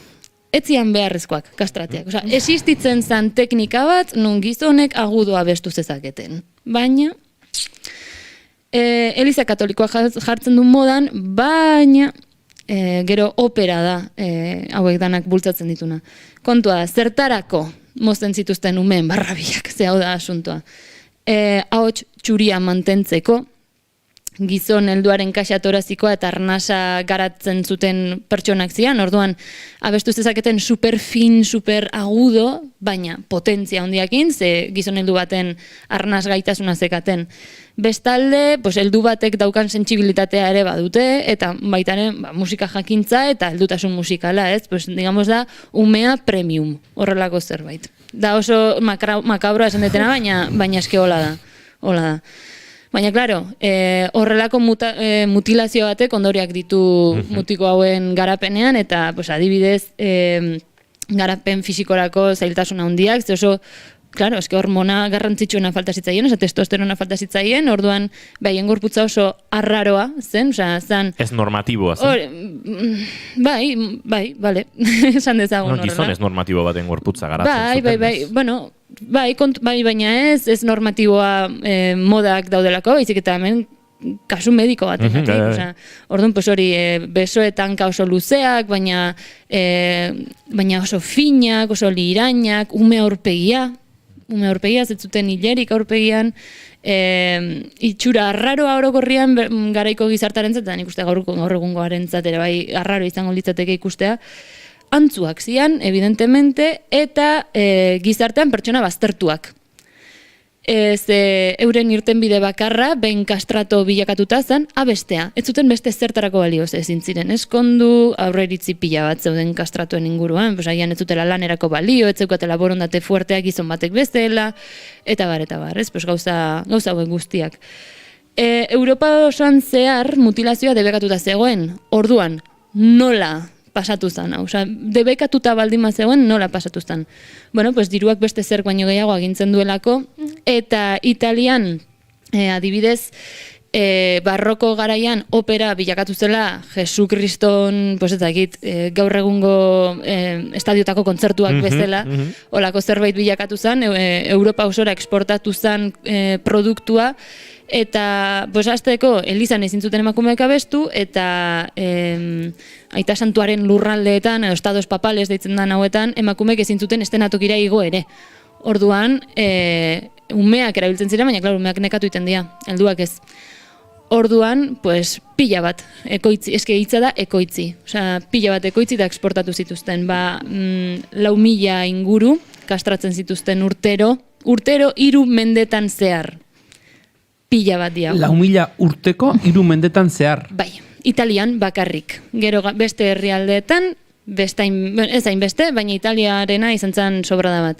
Hoietatik erdia gutxi gora bera hil egiten zen. Infekzioengatik edo... Gara, esango jazu, zen neurri higieniko hartzen ziren bai, konkretuki, ez dut nahi detaietan sartu, baina, barberoetara eramaten zituzten. Umeak. Askotan uren borondatearen aurka, opioarekin lokartzen zituzten, eta ez dut esango gero nola jarraitzen duen asuntak, baina, kontua hori, erdiak gutxi gora bera hil egiten zen edo momentuan, edo horren ondorioz sortzen zian infekzioengatik, eta geratzen dien horietatik, 110 gutxi gora bera bakarrik zeukan talentu musikala. Alegia, 4.000, erdia hil egin dira, 2.000. Horren 110 zer da, 200, ez da? 200 horiek altzuten ogibide auki, abeslari bezala, eta horietatik 100 Farinelli izan. Edo horietatik 100 zeukan benetako arrakasta, eta ze kontua da, hemen grabeena da familia, umezurtztegietan eta familia txiroetan, batez ere familia txiroetan ume pila bat eukitze zituzten, eta esate zuten, hau abeslaria izan dadila. Ez du inoiz abestu, edo Elizan abesten du, kastratu dezagunea, zortea dagoen. Pentsatu, gaur egun futbolarekin, esaten dizutela, futbolari izateko belarri bat moztu berdezula. Edo 2 belarriak moztu berdituzula, ze bai. Imaginatu gaur egun zenbat umek jolasten duten, zenbat mutilek jolasten duten futbolean, eta horiei guztiei mutilatu inbertzaiela, eta horietatik Messi bat ateratzen da, ez dakiz zenbat urtetik behin. Benetan txoran, izan zen tremendo. Eta zeuden pila bat aurka, teoriko asko, historiadore asko aurka zeuden, eta hori dana, baina... Orain ere, gurasoren bat ziurtatzen badiozu zure semea Messi izango dela, edo lehenengo mailan jokatuko duela. Baita ere, bai. Ja ez Messi izatea. Lehenengo mailan jokatuko duela ziurtatzen badiozu, Eta gero horre ere, noski badago beharraren erabilera bat, ez? Behar ekonomiko inguru txiroenetan eta zuk ziurtatzen baduzu horrelakorik, eromena sortuko duzu. Diruak beti irutu gaitu, urre bila joan ginen bezalaxe. Eta kontua gainera ez da dirua bakarrik, umeak konbentzitu egiten zituzten, nola behaien ahots txuri ederrori galtzerakoan euren bizitza okerragoa izango zela, jatzuten miresmenik jasoko, eta kastrazioarekin sexu bizitza oparoa izango zutela esaten zieten. Hau egia da, korteetan nahiko gizon kodiziatuak zian kastratuak. Bai? Bai, ez zutelako inor... Martxo maitia, aurdo motziko. Hori da. Eta nahiko arazo izaten zituzten gero senarrekin, baina bai, orokorrean, dana oso makabroa da. Oso iluna, bai. Gaizki pasatzen ari naiz. Bai, ez iluna da. Bai, esan dizuet, pasarte ilun badala. Momentu atzen txatera egingo dugu bidaia, eta atzera gaurko gai honetan, Aiza jartzen justu spoilerazo bat. Aldezu jarri Ombra Maifu berriro, mesedez. Ombra Maifu berriro jartzen nahi duzu. Bai. Andra Xolek abestuta. Ombra Maifu berriro. Hemen galdetu digute ea Peru galbetek ez duen erabiltzen adibidez. Nik ez dakit norden Peru. Bai. Eta erabiltzen du, eta erabiltzen du, bai, Peru galbetek bularretik bururako ahots transiziori asko egiten du, eta buruan kokatu eta hor jolasean ibiltzen da, gainera gero. Rokean pila bat erabiltzen da. Hemen jarri du adibidea indiokerrek ere, Anthony and Johnsonek ez da baita ere, Anthony and Johnsoneko abeslariak asko erabiltzen du falsetea edo. Ez ezagutzen. Anthony and Johnson ez ezagutzen? Ez ezagutzen. Barkatu Julen? Anthony Hegarty horlok zerbait ez? Ez da izena bai. Ez ezagutzen? Ala. Entzungo dut, besta bat, venga. Badakat lana, Jasaldira eta torri izan du da. Ez ezagutzen, Anthony Handi. Berezia, Beste bat zerrendarako etxeko lanen zerrendarako. Bai, nik musika asko entzuten dut, baina ez dut dana entzuten, normala da, adibidez, leno Taylor Swift ustet jarri ez dutela, da nik Taylor Swift ez dut bizitzan entzun. Nik ere ez. Eta izan dago, derrigortuta nago Taylor Swift entzutera, baina... Ala ere gauzat esan, Anthony and Johnsons oso ezaguna da, baina oraintxe kalera aterako bagina eta 20-40 urteko jenderen artean enkestate egingo bagenu, portzentai majo batek oso gutxik ezagutuko luke. Hori da, majo batek eluke ezagutuko, Bai, baina ez da la Coldplay. Eta horrekin ez dugu flipatoren egin nahi, Ez da Coldplay, baina ez dakit, esaten badizut hori, Emilia Mernes dala Taylor Swift argentinarra. Vale. Eta esaten badiazu ez dut inoiz entzun esango nuke.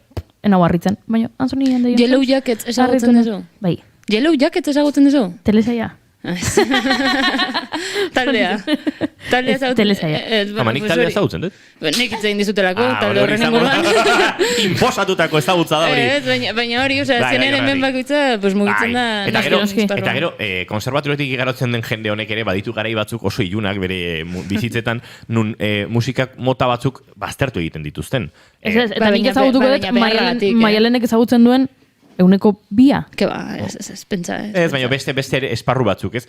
Maialenekin batera ikasi zuen Aitor Zorzano etxiontako lagun den saxofonistak, eta Zorzanok urte askotan esaten zuen berak 60ko hamarkadatik honako musika ez zuela entzun nahi, eta ez zuela entzuten. Eta... Aldatu da hori, Oain Zorzanok denetarik entzuten du. Eta aztuk ere antzeko.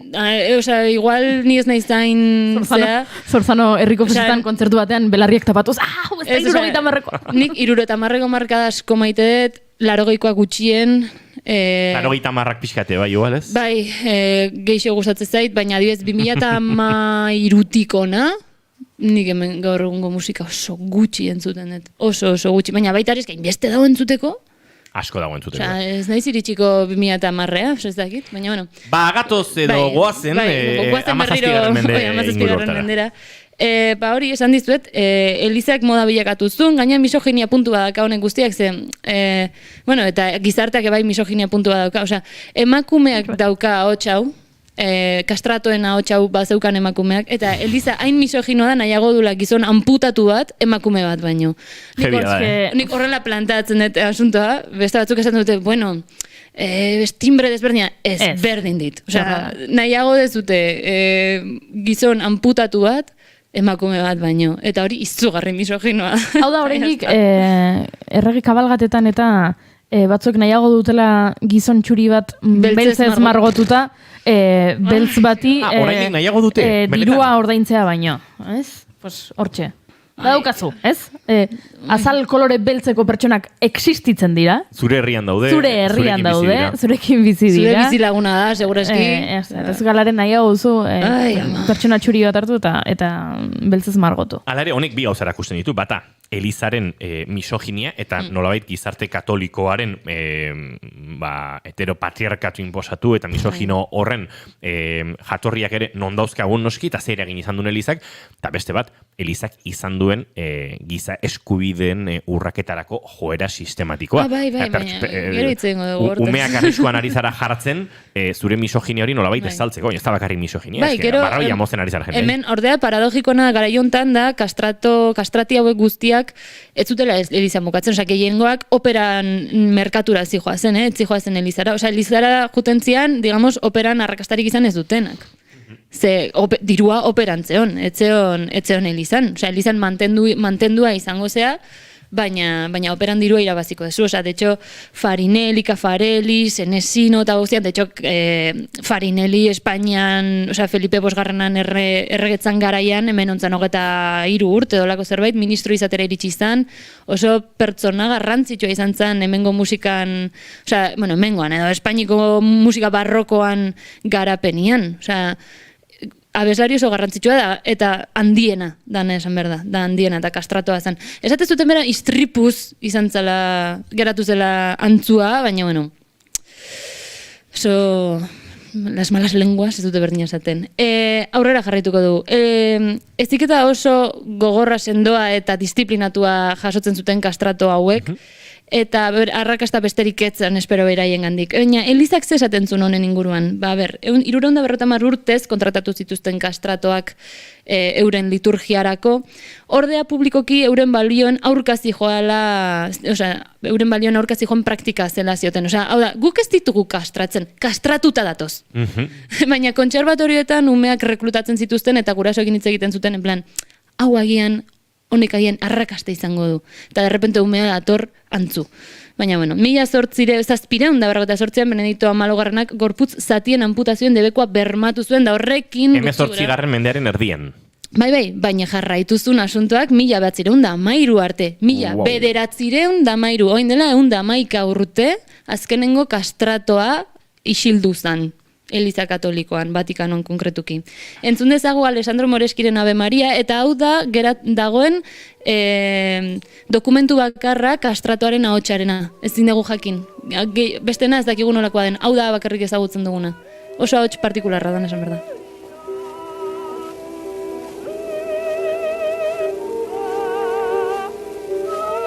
Alegia, ez dago kastratoen grabaziorik. Hau bakarrik. Azkena.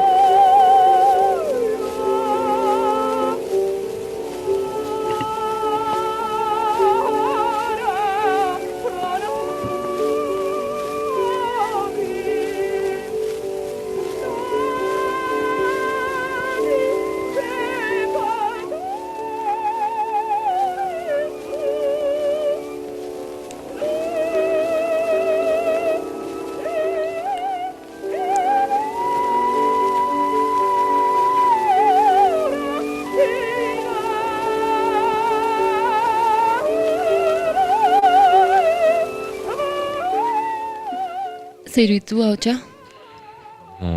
Ez da, historia guztia zagututat jatena arraro entzuten dut.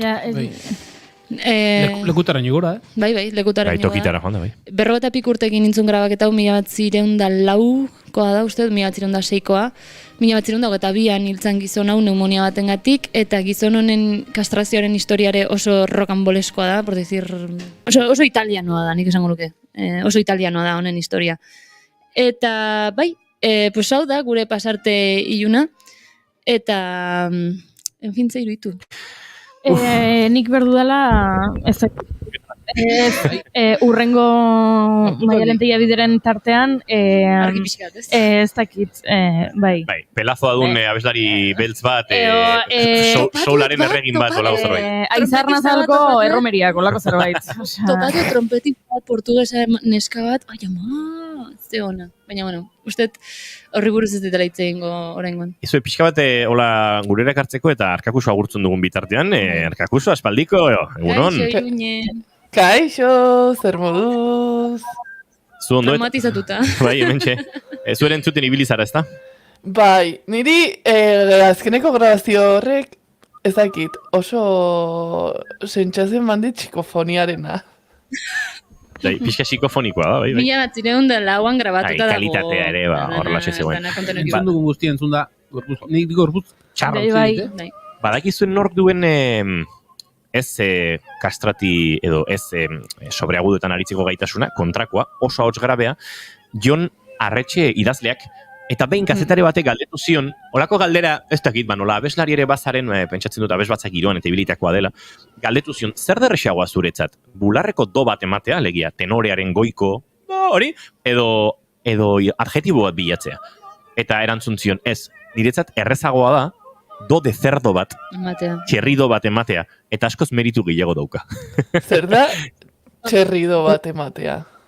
Bai, ni horrekin galdetuko dut kantu eskolan, galdetuko dut azterlan do de cerdo hori. Bai, da, Italiarra dirudi, txerrido. Txerdo. Txerrido. Txerto. Ba, da... Porko da, uste, txerria italiana. Zehazte batik. Porko do. Bularreko doa baino 3 oktaba berago dagoen doa. Espera, vale. Do oso grabea. Han beran zuluan. Zu jartzen dezu do de cerdo Googleen. Eta agertzen zaizu xolomoa. Ez, agertzen zaizu bideo bat, dela txerri bat, eta txerri baten gainean pentagrama baten argazki bat, eta ikasi nahi bali baduzu hau zer dan, txerri bati begira egon behar duzu. Bai, eta hor izaten da, ez? Ze ematen duzuzuk eta, segun ze nota den, zalantza sortzen da, txerri doaren, bigarren doaren gainetik edo azpitik den. Eta hor da, la do txerridoaren azpitik. Rusian daude abeslari espezializatuak nota grabeak emateko. De hecho, ordaintzen zaie pila bat, eta igual obra osoan dauden isilik da bukaeran nota bat ematen dute, da igual 3.000 euro lortzen dute bolorrangatik. Bai, baina da... Nota bat emateagatik. Hor oso beran ez da ide. Da, sobrada bat. Eta vibratzen dizu guztiak, eta ematen du mina, alegia. Sentitzen zu mina beragatik. Nola gonda idegen hain frekuentzia grabean vibratzen, ematen du golo. Ez, laringearen relajazioa da, así que da munduko gauza erosoena. Kristalena da laringea horrela relajatzen. Oso mantrikoa da. Bai. Bueno, es que aurten ahotsai buruz asko inaiz hitz egiten. De hecho, akat bat pendiente nik ustau goiuririk gustatuko zaiola popeko dibak. Wow! Konparatuko iazu, popeko dibak, eta hemen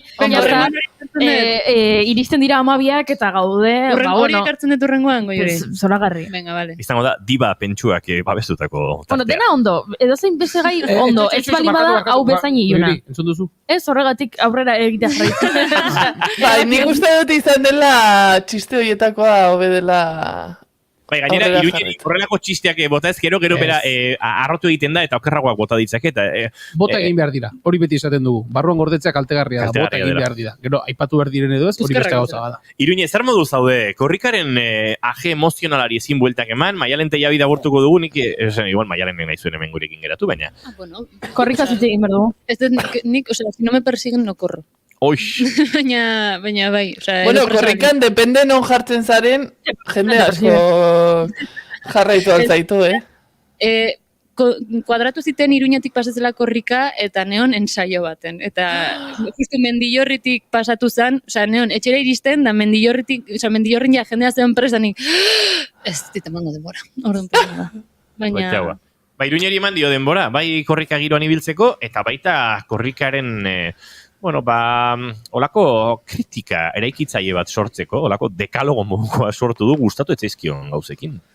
Bai, kontua da, Iruñetik, hirugarren egunean pasa zenez, hortxe lehenengo momentutik egon nintzela, eta ez naiz bakarra, ze agerikoa da, eman dituzten datuak streamingak izan dituen ikustaldien gatik, eta horri batu berzaizkiore, Amaika telebistako lagunek ere egin zituzten emisioen ikustaldiak, eta zen jeiki, eta piztu mugikorra edo tableta, eta egon ikusten. Eta kontua da, ere memeak egiteko aukera izan ditut Twitterren ezagit ikusi dituzuen, horrela pixkat nire esperientzian oinarrituta. Iruñen Maria Luisaren azuk egin duzu? Bai. Iruñetik pasatzen, Gaztelu plaza. Eske, kontua da, jendeak uste duela erori nintzela, baina ez. Kontua da, Gaztelu plazatik irten zela, eta sartu zuen azeleroi bat, jende guztia geratu ginela, osea, joan ginen, igual, kilometro erdi bat, esprinean. Eta niok horria esan nuen, mega, gero arte. Oso zaila da korrika antolatzea, eta gauza asko hartu behar dira kontuan, baina niretzako, egiten duten gauza zaienetako bat da, denbora neurtzea, abiadura kontrolatzea. Abiadura hain ezegonkorra denean. Horregatik, eta nola herri batzuetan esaten dute, benga, orain mantxoago joan behar dugu, ze bestela aurrengo herrira agian lehenago iriste gara, edo orain urteko amona batek eramango duela lekukoa. Hori da. Bai, badaude hor kilometro batzuk, pixkat jende gutxi da bilen horretan, non kilometroak berreskuratu egiten diren. Eta badaude finak eta damba. Ojo, Inigo, nola igartzen den aurten ez duzula ikusi, ze bueno, aplikazioak ere jartzen zuen zenbat kilometro ordura zijoan korrikak, iritsi da 9 kilometro ordura. Ibiltzera ez, kasu honetan korrika egitera, ja.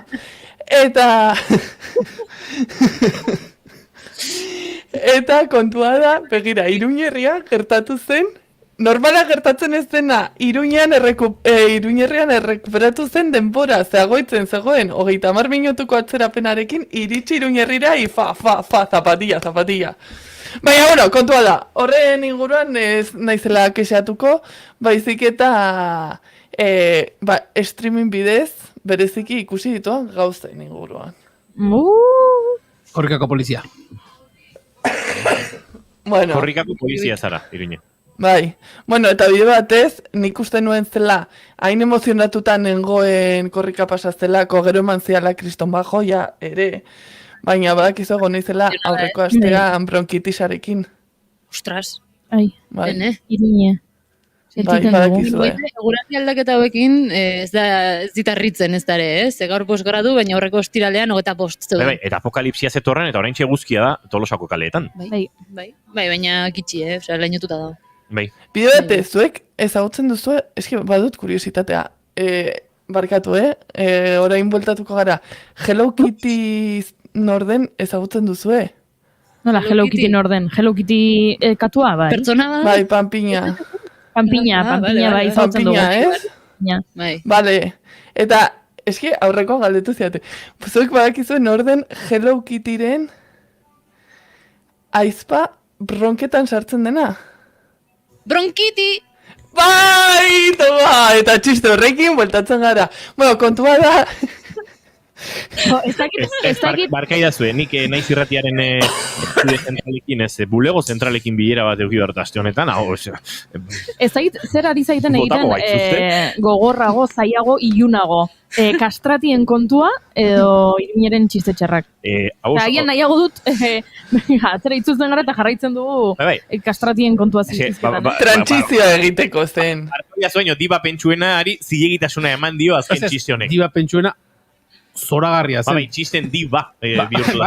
Nola esaten da demonio euskeraz? Deabru. De Bilbao. De Bilbao. Hori ez du ikual ikusi... Instagram ikusi dut. Chuso Jones. Bai, nik bai ikusi dut Podimoko zerbait. Gogorra, Bai. Pixkat el correo usaina dauka txiste horrek. Bai, eta horrela jazta, atera ditugu ja txiste txarrak, mesaretz itzein dezakegu korrikatik. Bai, hori da. Martxontan, deaburuare atea beharko dugu, baina, tira. Bueno, kontua da. Ezakitzuek, zuetako zeinek egon jarraitu zu streaming bidez korrika? Nik bai. Julenek ere bai. Naiz bataz bestekotasun hori bera eragin duen horietakoa. Bale, bostetik 3 jarraitu. Igual 7 segundu sartu naiz edo lago zerbait. Eta, bazegoen, etengabe zerbait esaten zuten, errepikatzen zutena, ez? Eta zen, mesedez, Nafarroan zen, errail batetara, errail bakarrean sartu, gero, Nafarroatik atera zirenean, mesedez, lekukoaren ostean pankarta, non dago pankarta, mesedez pankartakoak aurrera, nik uste nuen pankarta galduko zutela. Bueno, pues ez dudan ulertzen, da, zergatik ez zaien egiten kasu furgonetakoei. Osea, antolatzaileak dira, denbora eman dute, dena antolatzen, eta zergatik, nahi duzulako zuzeneko horretan atera txupakamaras bat izan, eta ez duzu lekukoaren espazioa errespetatzen, pues, a ber, txiki, hartzen duzu zure mugikorra, ze gaur egun baditugu mugikorrak. Ematen diozu, edozein sare sozialetan, begira, YouTube, Google kontu bat, edozeinek daukala probestuz, ematen diozui, euskeraz baldin baduzu, zorionak, ez doa hainbeste hate zuretzat, pixkatxo bat. Baina, ziurrenik gazteleraz izango duzuna, esaten diozu, iniciar emisión en directo, eta jartzen duzu, eta apuntatzen duzu nahi zure gorputzearen nahi duzun partera. Baina, mesedez, errespetatu, bai furgonetakoak, peto moredunak, ze pazientzia, hemendikan, osea, nire miresepen gorena, eta baita kazetariei ere, ze egon dira hor, 11 egunez, segunduan, dena kontatzen, dena emititzen, gero gu, bat erortzea, bat edo bi erortzeko, eta etengabe irudi hori zabaltzen egoteko, lanean ari den jendea da. Ez nago oso hater. Oso zaude, bai, oso zaude. Osea, erortzen baldin bada, norbait, lekuko eramaten egon, korrika egiten, nori etzaio pasatu, erortzea. Niri pasatu zitzaidan behin. Noiz ez dut esango, ikusi nuela Moika telebistan, bai. Baina, da jendea joan dela korrika egitera. Ez dago, lanean. Kontu bat, Iruñe, baina etzaizu iruditzen, osea, etzait iruditu niri aurten hitz egin denean, erorikoetaz, ze, esaten dute, orain, bueno, urtero jendea erortzen dela, baina aurtengoa izan dela bereziki, ez? Asko, jende asko erori dela. Eta ikusi ditugu bideoak, eta hemen ere aipatu ditugu, baina ez zait iruditzen maliziarekin egiten. Bueno, nik ikusi nuen bat... Zin izan zen, Bizkaiko herri bateko alkatea? Ez, Azkoitiako alkatea. Azkoitikoa zan egia da. Gero bere txioan, ikaragarrizko... Bai! Duintasuna mantziola bere erorikoari, ez? Karo. Buelta mantzion eta ez dut txioa gogoratzen, akaso azuk bai Iruñe baino? Bai, ez, Azkoitiko alkateak esan zuen... Altxatzeko, beti altxatuko gara. Hartu dut korrika, hain gogotik ere, korrika Azkoitian sartu eta ni lurrera, baino behin eta berriz altxatuko gara euskararen alde. Bum! Erori izan ez palitz, eroriko hori asmatu beharko genukeen. Bai, oso ondo, Azkoitia. Oso ondo Azkoitia bizena izan eta Azkoitiko alkate izatearen. Oso koherentea. Peio Otxandiano bezala. Otxandiano bizena eta Otxandioko izatea. Adi euskaraz, laga erdara, bizigan horaz.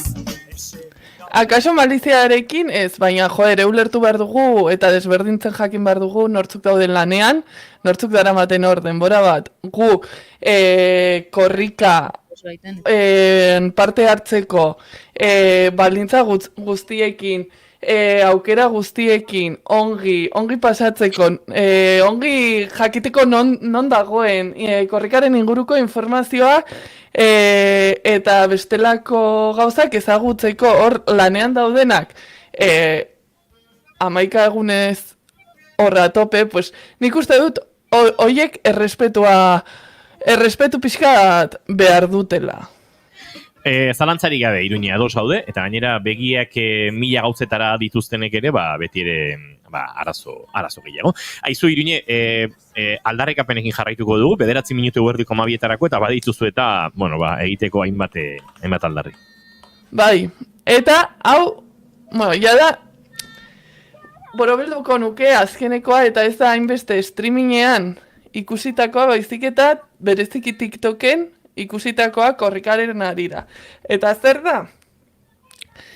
Korrikaren inguruan hitz egitea, ez da korrika zer dena azaltzeko bideoak, baizik eta korrikako abestien inguruan, benga bagoaz korrikara, guzti hauek gazteleraz egiten dituztenak.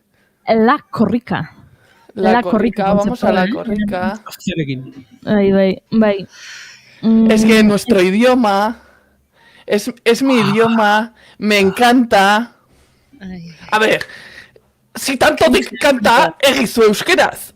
O sea, es que sutzen hau, baina badakizu ez ere egingo dudan, hartu, Garazia Arrula Ruiz Tafaiarrak, ekarri idatzitako testuaren zati bat, eta nik uste dut, honekin, bereziki nik konektatu nuen, sare sozialetan gazteleraz sortzen duten euskaldun hoiekin bereziki euskaraz egiten dutenak. En euskera no decimos.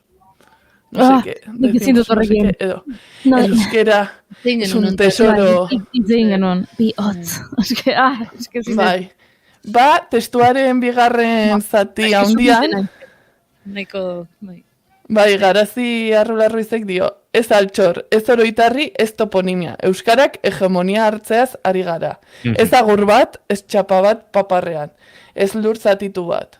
Ez da fenomeno meteorologiko bat, ez gastronomia huts, ez borondate libreko kontsumo gai.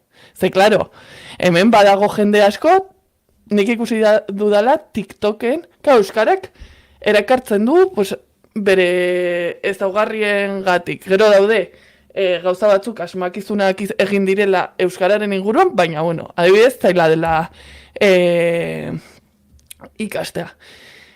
Eta, klaro, horrek egiten ditu biu asko erakarri, eta jende batzuk egiten dute, pues, en euskera no decimos no sé qué. Oiek, biuak eta interakzioak sortzeko. Osea, beraz, ez da borondate libreko kontsumo gai. Ez da brigi-brigizko bilgarria, estrukerako txampona.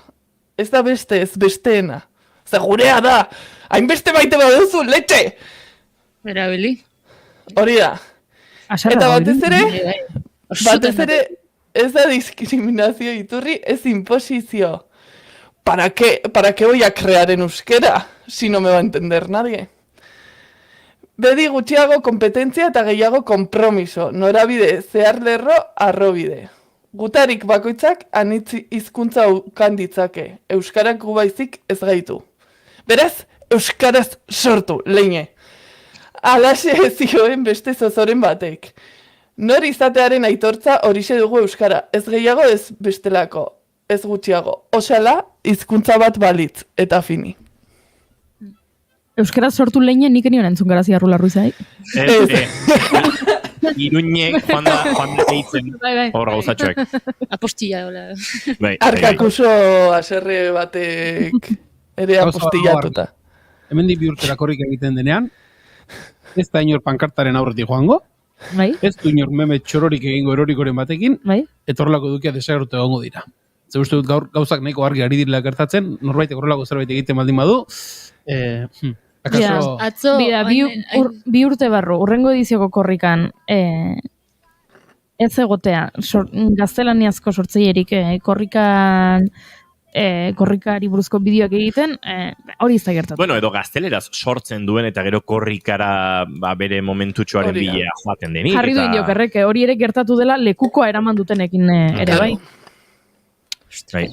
Baskwashina esaten zuten Euskal Herrian euskarazetik.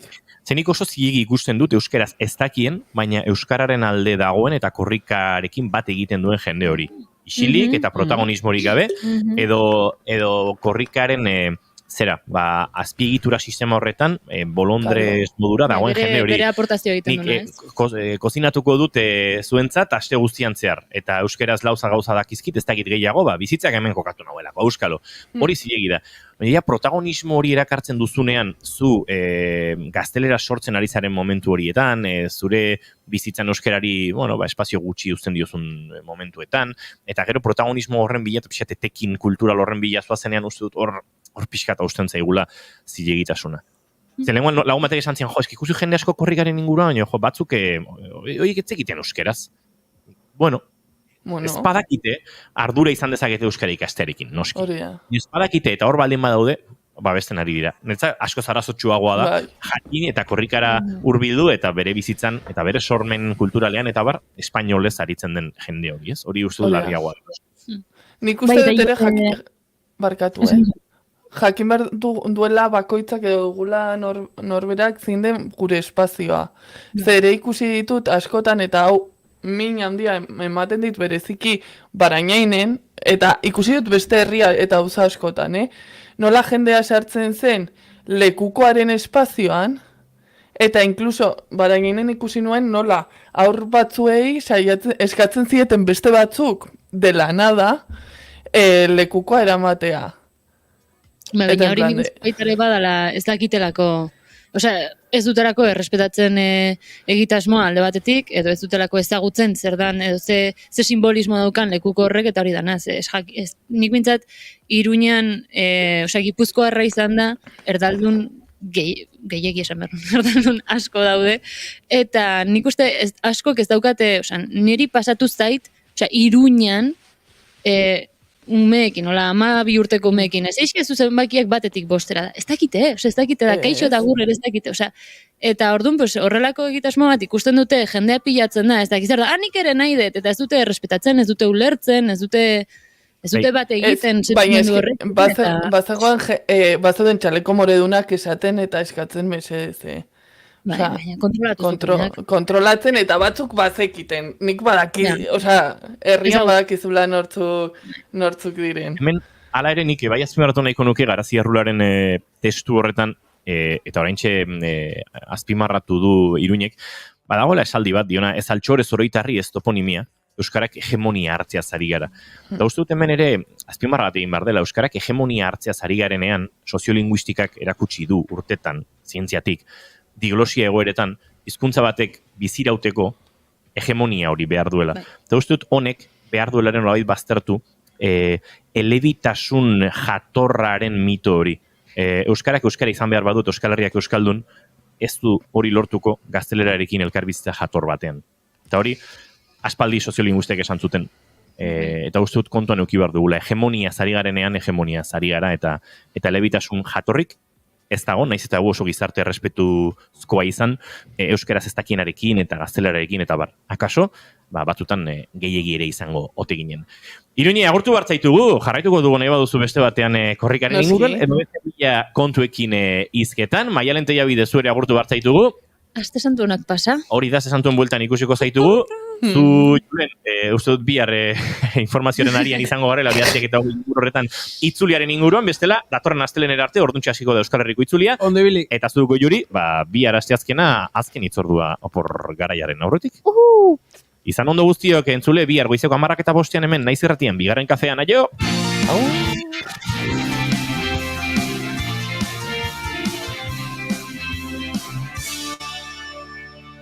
Keep calm and bigarren kafea.